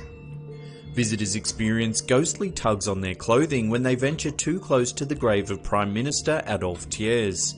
And it's rumoured that the ghost of Jim Morrison can sometimes be seen wandering in the vicinity of his gravesite. Chateau de Brissac may look like a fairy tale castle, but it has a dark history filled with adultery and murder that ultimately makes it one of the most haunted places in France. Built in the 11th century in the province of Anjou, the Chateau de Brissac was rebuilt in the 15th century by Pierre de Brise, the chief minister of King Charles VII. Jacques de Brise then inherited the chateau after his father's passing. It was at this time that the Chateau de Brissac gained its notoriety. Jacques married Charlotte de Valois, the daughter of Charles VII. Charlotte was known for her dalliances with other men, and when Jacques caught her with one of his huntsmen, he ran them both through with his sword, killing them instantly. Soon there were reports of ghostly activity, with the belief that Charlotte and her lover roamed the chateau, wailing in their sorrow and loss. Some legends even state that Jacques was forced to sell the chateau because he was being tormented by the ghostly pair. Visitors today report a variety of encounters including ghostly wailing, apparitions, and being touched by unseen hands. Perched atop a massive rock island near the coast of Normandy, Mont Saint-Michel is a grand monument that was built under mystical circumstances. In the 8th century, Bishop Aubert of Avranches began construction of the oratory after receiving a vision from Archangel Michael, telling him that he was to build a church. Some legends even go so far as to suggest that the church was built by Archangel Michael himself. Regardless, nuns and monks still inhabit the island today, returning to the abbey after a checkered history that included a period when the abbey was converted to a prison during the French Revolution. Mont Saint-Michel is believed to be haunted by a variety of figures, but the one that stands out as the most notorious is Louis d'Esteville. When he took command of a garrison at Mont Saint-Michel in 1434, Louis d'Esteville was considered to be a ruthless lord. He went on to lead his men in the slaughter of 2,000 Englishmen during the 100 Years' War, killing so many that legends state that the sands of the island were red with blood. It's believed that his ghost still wanders the halls and grounds of Mont Saint-Michel today, protecting the Mont from invasion. There are also reports of spectral monks wandering the grounds and buildings, perhaps praying for the souls of the dead Englishmen who died so many years ago. Chateau de Tressasson is an ancient castle replete with legends of family quarrels and murder. The chateau in its current condition is believed to have been constructed in the 15th century, but the Tressasson family is documented as far back as the 13th century. One of the more prominent legends tells of the Bride of Tressasson. One night in the 1750s, a young bride was buried alive, apparently by her brother. A poacher who was hiding in a nearby tree claimed to have witnessed the event, stating that the scene unfolded when a coach arrived with a young woman and two gentlemen inside. A hole was dug and the young woman, who was dressed in a bridal attire, could be heard pleading with her brother and his friend not to kill her. The men buried her alive, stating that she had dishonoured the family name. Another version of this tale has the bride being bricked up in a castle wall on the morning of her wedding. Beside the legend of the Bride of Tressasson, there are other stories of mysterious occurrences at the castle, including a headless ghost and a phantom card game that sometimes ends with one of the players pointing a spectral gun at witnesses. Unfortunately, the castle is privately owned, so tourists aren't allowed in to catch a glimpse of the local ghosts. The home of Henri Désiré Landru is possibly one of the most haunted places in France. Outwardly, the house is attractive, speaking of grander times when those who could afford it lived life to the fullest. Located in Gambay and Yvelines, the house has a dark past that ultimately has resulted in numerous tenants leaving their home out of fear. While living in the house, Henry Desiree Landru killed at least 10 women and one teenage boy between 1914 and 1919. Landru would place Lonely Hearts advertisements in local Paris newspapers, luring his victims to his home where he then murdered them. Landru dismembered the bodies and then burned the parts in his oven. He was finally caught in 1919 when the sister of one of his victims convinced the police to begin an investigation. His case went to trial in 1921, where he was found guilty and sentenced to death by guillotine, a sentence that was served 3 months later in Versailles. It's believed that the house is haunted by his victims and possibly by Landru himself. The house is again up for sale at a purchase price of €450,000 for anyone brave enough to buy the home. Chateau de Fougerette, a 14th century castle located in Coul, western France, has been recognised as a paranormal hotspot by specialists who have investigated the location. The chateau has seen a lot of history, including the 100 Years' War. The current owners, Veronica and Francois-Joseph Geoffroy, first began noticing strange activity in 2009 when they purchased the chateau. Since that time, they've allowed paranormal investigators, psychics and tourists to visit the chateau to document the haunting and to try and get some answers as to the reasons behind the ghostly activity. The chateau has been featured on French television due to the activity, and the Geoffroys have photos of the spectres that have been captured by investigators displayed in the living room. Some people who have visited the chateau claim to have encountered threatening spirits, while others state they've heard disembodied voices screaming at visitors to leave the premises. Apparently, the Chateau de Fougerette spirits have no desire for publicity and wish to be left alone. As prison fortresses go, the Bastille was one of the more impressive ones, with 8 towers reaching as high as 80 feet tall, as well as fortifications that included a bastion located to the east of the fortress and a surrounding moat. Construction began on the Bastille in 1357, and it was declared a state prison in 1417. The Bastille was home to a number of famous prisoners, including Voltaire and the Marquis de Sade. The French Revolution saw the end of the Bastille. It was destroyed on July 14, 1789, but some of the ruins can be found on Boulevard Henry IV, while its original location hosts the Place de la Bastille. There are numerous reports of ghostly encounters at both locations, with visitors noting unusual smells, sensations of fright and unease, and the sighting of ghostly apparitions. The Jardin des Tuileries was created by Catherine de' Medici in 1564 as the formal garden of the Tuileries Palace. While initially it was closed to the public, being used by Catherine and other nobles as a private escape, the garden was opened to the public in 1667, eventually becoming a public park after the French Revolution. There is a darker history hidden behind the beauty and attraction of the garden, however. Catherine hired Jean Le Courvoisier to assassinate political foes after the death of her husband, Henry II. Due to his unsavoury line of work in her service, Jean was savvy to many of the Queen's secrets, a situation that Catherine wasn't comfortable with. She employed a man named Nouvel to murder Jean, which he did in the Jardin des Tuileries. Soon, the spectre of Jean was seen in the garden and he became known as the Red Man of the Tuileries. He was seen by numerous individuals, including Nouvel, who some say witnessed Jean's ghost shortly after his death covered in blood. Apparently, Jean delivered a final message to the Queen through Nouvel, stating that he would haunt Queen Catherine for the rest of her life. Other notables who have seen the Red Man of the Tuileries include Marie Antoinette and Napoleon Bonaparte.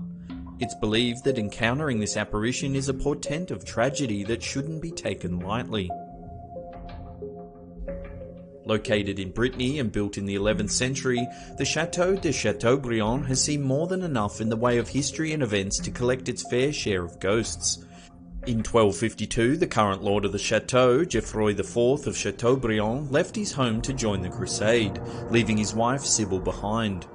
Approximately a year later, it was thought that Geoffroy had died, and his wife was stricken with grief mourning his passing. However, Geoffroy hadn't died. He returned home several months later, causing Sybil such a shock that she died in his arms. In the 16th century, another tragedy struck at the chateau. Jean de Laval travelled to the court of King Francis I, his wife Françoise de Foix accompanying him. While there, Françoise became the Queen's lady-in-waiting, and she also became the mistress of the king. Infuriated, Jean locked his wife away at the chateau, where she later died under strange and mysterious circumstances on October 16, 1537. There are legends that say that de Laval poisoned his wife, while other rumours state that she bled to death.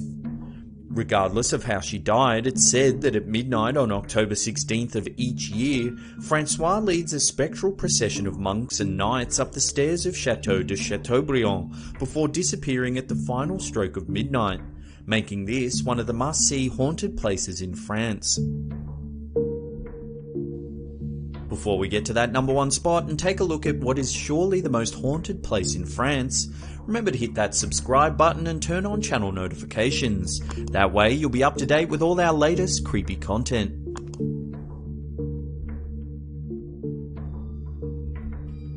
On the surface, Paris may be referred to as the City of Lights, but it's the Empire of the Dead that rules below the city.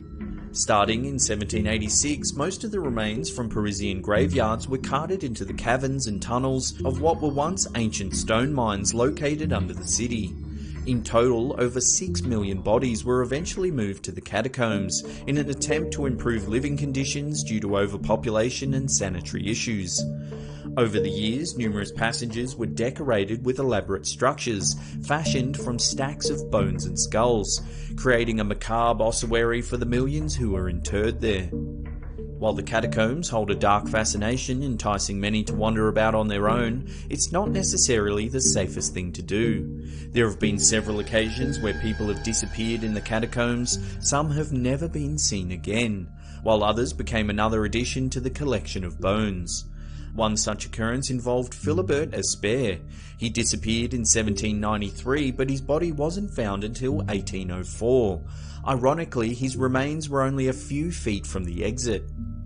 Numerous paranormal occurrences have been reported at the catacombs.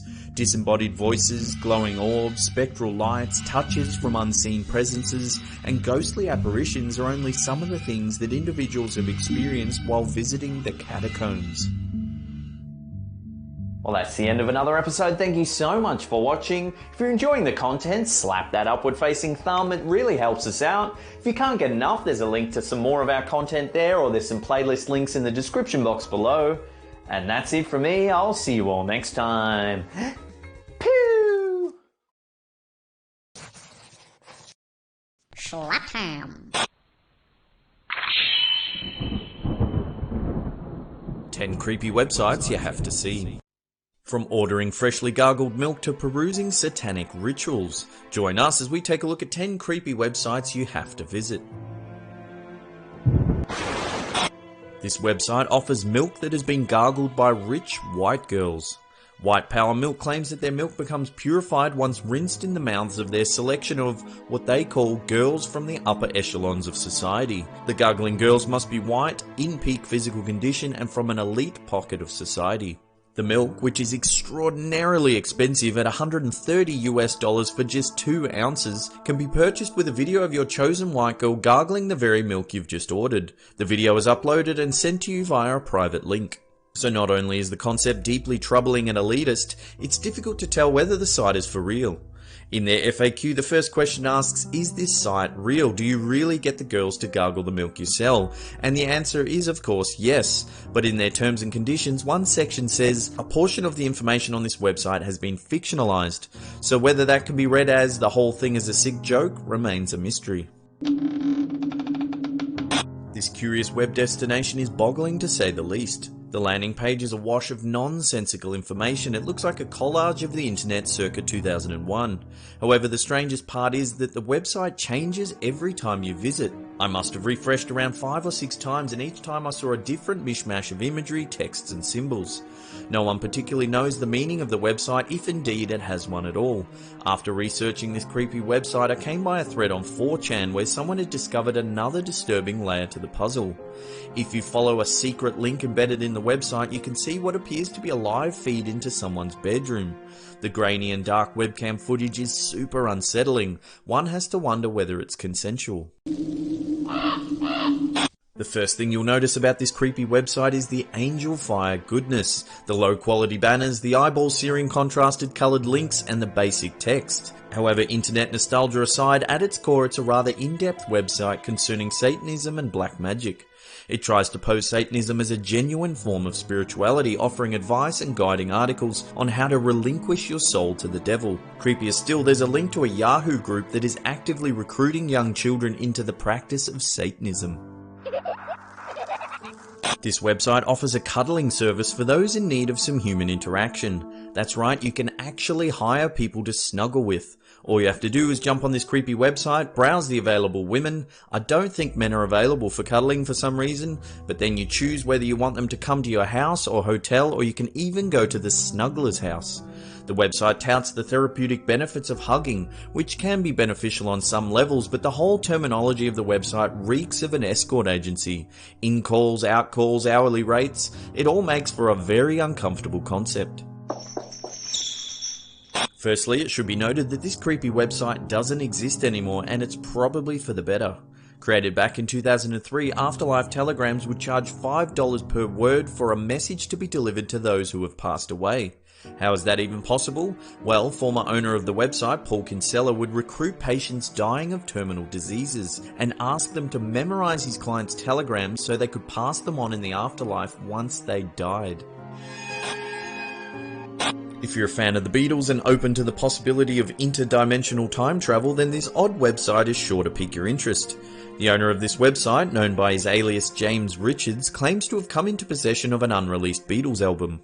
On September 9, 2009, Richards alleges that he hit his head while walking his dog by a desolate road just west of Turlock, California. When he awoke, he was nursing a bandaged head inside a strange man's house. It's here that he was told he'd been taken to an alternate dimension. He said the man worked for a sort of multi-dimensional travel agency and was tasked with exploring unknown timelines in other universes. To cut a long story short, Richards claims to have taken a cassette that contains an unreleased album of the Beatles, who, in the alternate timeline, never broke up. If you're keen to have a listen, the album is uploaded to his blog. One major critique of the whole concept is that the album is just a mashup of solo work produced by individual members of the Beatles.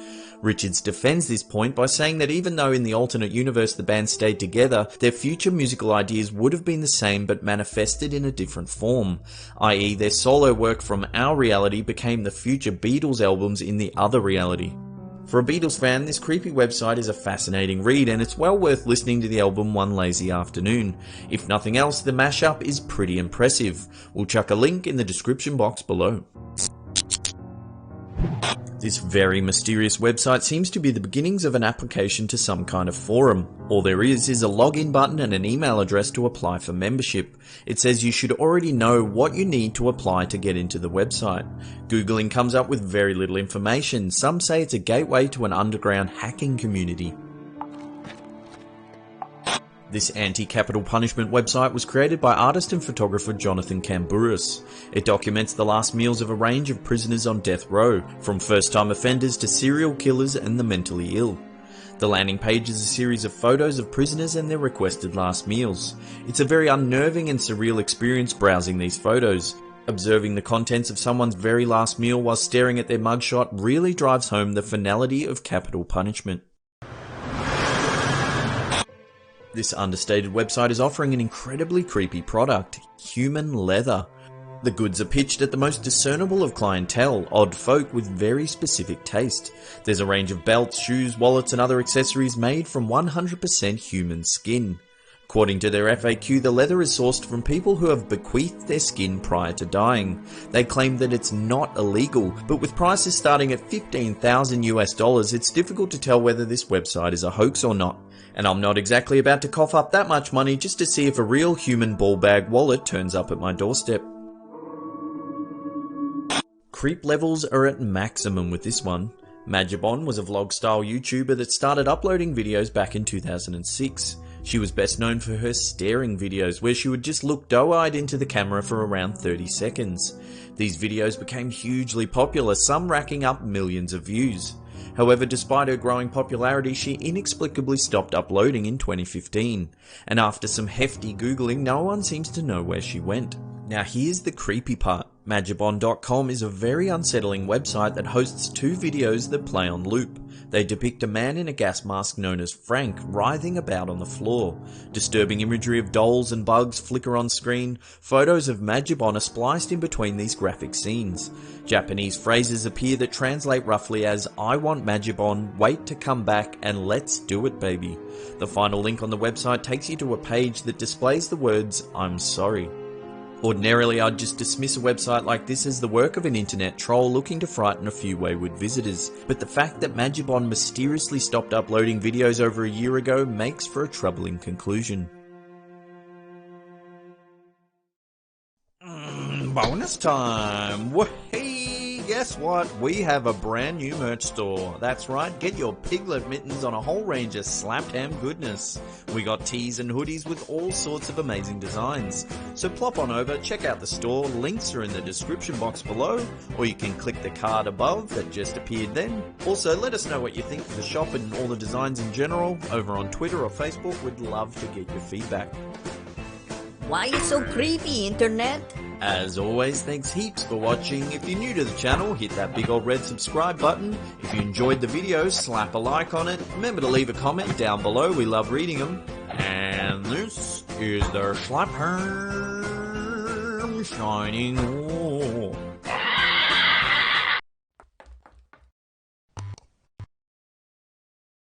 From a statue of a giant spider to figures in a spooky Thai-held garden. Join us as we take a look at the 10 creepiest statues ever created. Representing the human desire to break free of self-containment, Expansion was created by artist Paige Bradley as an experiment in boundary breaking. Disillusioned with the Manhattan art scene and their unwillingness to exhibit anything except contemporary art, Bradley took the already completed wax sculpture of a woman and smashed it into pieces on the studio floor. After casting the shattered pieces in bronze, Bradley then rebuilt the lady with the help of a lighting specialist. The result ultimately questions the irony of human containment, symbolizing the desire to break out of the box. Located in Thailand, the Wang Sang Suk Garden graphically depicts the punishment awaiting sinners in Naraka, the Buddhist hell. The two tall emaciated beings overseeing the whole scene are known as Preta, the hungry ghosts of Thai folklore. The smaller statues below them graphically show people being tortured in various ways for the sins they've committed in their life. Being ripped apart by dogs, disemboweled by birds, boiled alive, or having your head replaced with that of an animal are all depicted here in graphic detail. Donation boxes located nearby encourage the visitors to redeem themselves by giving to charity. The privately owned meditation garden Victor's Way, located in Ireland, is home to some really creepy statues. Amongst them, the Ferryman's End and the Split Man are sure to send chills down your spine. The ferryman is said to represent burnout. His job as ferryman is to take passengers from one shore across the river to the opposite side. This is said to be a metaphor for change, in that without change or movement one will become stagnant and die. Therefore he ferries or transports one from a state of sameness to one of difference. This is why in many cultures the ferryman has come to symbolize the transition from life to death and vice versa. The Split Man statue symbolizes indecision. Unable to decipher and adhere to one's life purpose, the indecisive person will languish in depression. This concept is depicted here by a disembodied hand slicing the figure in two with a sword as he screams in agony. This 9-foot-tall horned winged depiction of the devil was originally designed to sit alongside the oversized Ten Commandments monument on the grounds of the Oklahoma State Capitol. It was commissioned by the Satanic Temple and is said to be based on the physique of rock god Iggy Pop. The demonic statue never saw the light of day after a state Supreme Court judge ordered that the Ten Commandments monument be removed on grounds of unconstitutional viewpoint discrimination. A decision that sat well with the Satanic Temple as it proved that one religious viewpoint cannot be tolerated while condemning another.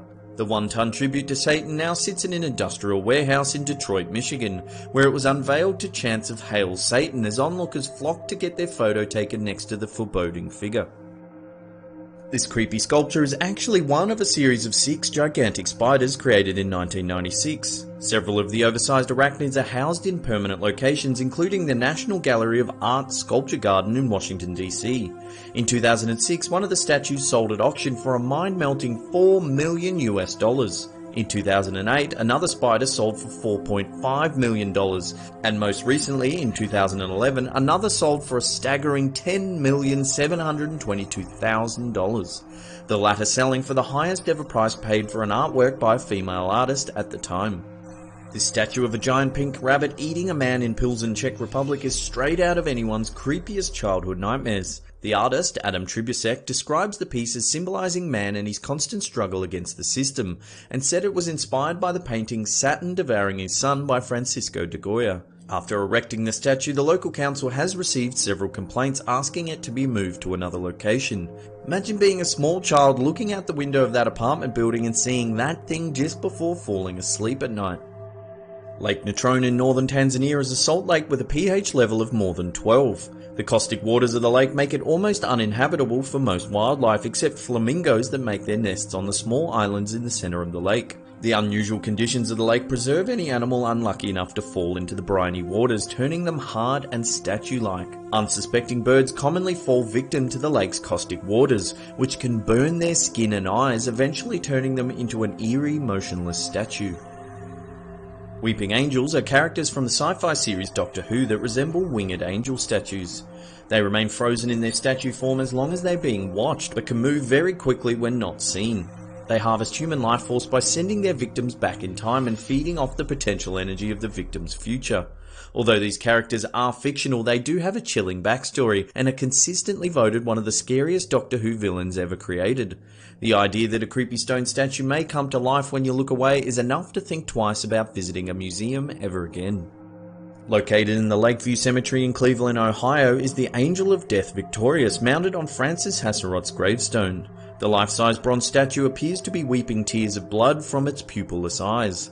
It holds an upside-down torch that has been extinguished, symbolizing life that has been snuffed out. Many people visit the cemetery each year just to see the statue and gaze into its eerie weeping eyes. Christmas! Well, it's that time of year again. It's nearly Christmas. Super exciting. Now, we've got one quick announcement. If you want to get your mittens on one of these t-shirts right there, you have to get your orders in now if you want it in time for Christmas. Remember to follow us at SlappedHam over on Twitter to get discount codes. And that's it. I hope you have a Merry Christmas.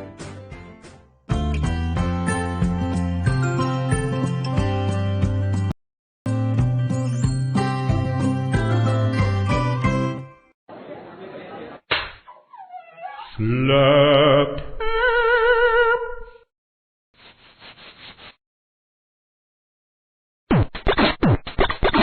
7 most horrifying parasites on the planet. Parasites are horrible, like proper horrible. From mind control fungus to worms that swim through your eyeballs.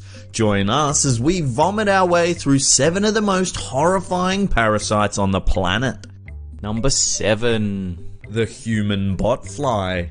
These things are a nasty breed of fly that have parasitic larvae that burrow into your skin to gestate. Firstly, the botfly will capture a mosquito and attach its eggs to its body.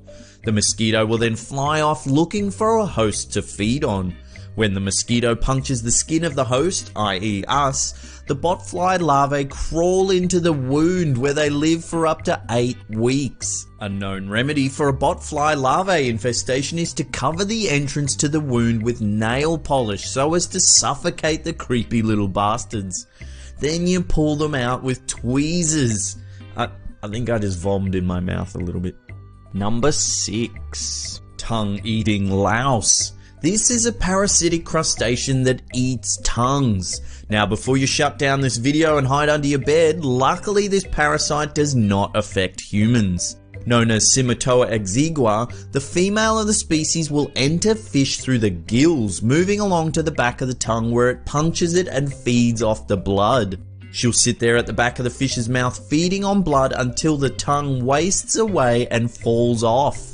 The parasite will then attach itself to the stub of the tongue and steal food as it enters the fish's mouth. Worse still, a male can also enter the fish via the gills, where it will mate with the female right there in the fish's mouth. Number 5. The loa, also known as the African eyeworm. This demonic parasite occupies the subcutaneous layer of human skin, often seen swimming across the eyeball of the infected person. Transmission occurs when a vector fly bites a human, creating a nice little hole for the larvae to enter. Here the larvae mature and wriggle about, often inside the eyeball of the poor host. Once fully mature, the worm seeks out a member of the opposite sex. If mating is successful, the female will release thousands of eggs known as microfilariae, which circulate in the host's bloodstream. Number 4. Guinea worm disease. This horrible disease occurs when a person drinks water that contains water fleas that are infected with guinea worm larvae. When the fleas hit stomach acid, they dissolve, releasing the guinea worm larvae into the intestinal tract. Here they'll stay for up to 1 year before migrating through subcutaneous tissue, causing immense pain. Finally, the worm arrives at the foot of the infected person, where it will pierce the skin, causing awful burning blisters. People afflicted with these blisters often find relief in dunking their feet in water, which is exactly what the worm is hoping for. The female guinea worm will poke its head out of the wound and vomit thousands of embryos into the water so as to repeat the whole terrible cycle. Female guinea worms can grow up to 100 centimeters. The only way to extract a worm successfully is to slowly, over a period of weeks or months, wrap the worm around a stick. So you turn the stick just a little bit each day just to pull this demon worm out of the wound. Yep, I definitely just vomited a little bit in my mouth. Number 3. Leucochloridium paradoxum, also known as the green-banded broodsack. This parasitic flatworm sounds like something out of StarCraft. Starting its life out in a pile of shit, this worm waits for an unsuspecting snail to feast on the poop. Once inside the snail, the parasite worm makes its way into the eyes of the poor host, transforming them entirely. The eyes of the snail change into 2 protrusions that resemble caterpillars, making them irresistible to passing birds. The snail is then eaten by the bird, and the green-banded broodsack now enters the digestive system of its new host, where it feasts and reproduces. Thousands of eggs are laid inside the bird, which are then pooped out. And there the bird turd awaits an unsuspecting snail teeming with parasitic worm larvae ready to complete the life cycle. Number 2. Zombie fungus. Ophiocordyceps unilateralis is a type of fungi that can infect Campanatini ants. Once the ant is infected, the fungi will effectively control the ant's mind, ordering it to leave the nest and foraging trails in search of ideal temperatures for the fungi to grow. The mindless zombie ant will bite a leaf on the forest floor and stay there frozen for up to 10 days, before the fungi tears through the head of the ant to release its spores into the air. Fun fact, this fungus was used as inspiration in Naughty Dog's survival horror video game The Last of Us. Number 1. Ascaris. Also known as intestinal roundworms, these parasitic worms can grow as long as 1 meter in length and tend to migrate throughout an infected human. Swallowed eggs first hatch inside the intestines of the host, before the larvae move through the bloodstream and into the lungs. Symptoms include nausea, severe coughing, and shortness of breath. Often infected people will vomit worms or have them pass out their anus like long wriggly spaghetti. That's it, I'm out. Oh my god, that was disgusting. Give this video a thumbs up if you don't want to be infected with these nasty parasites. Share it around with your friends and family, because you never know, they could be vomiting worms any day now. And this is the slapped arm shining off.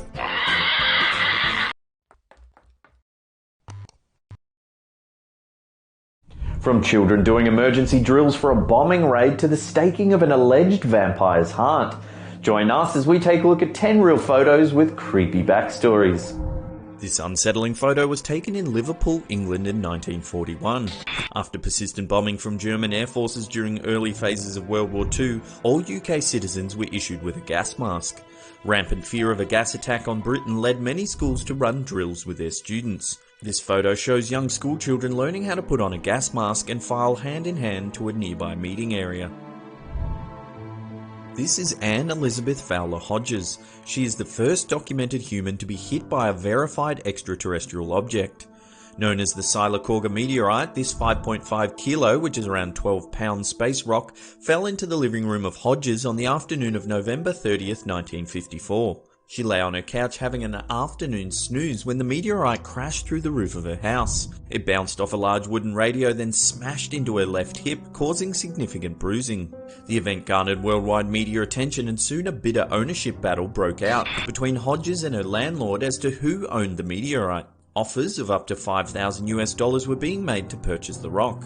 After a lengthy one-year dispute, Hodges finally settled with her landlord by paying $500 for the chunk of meteorite.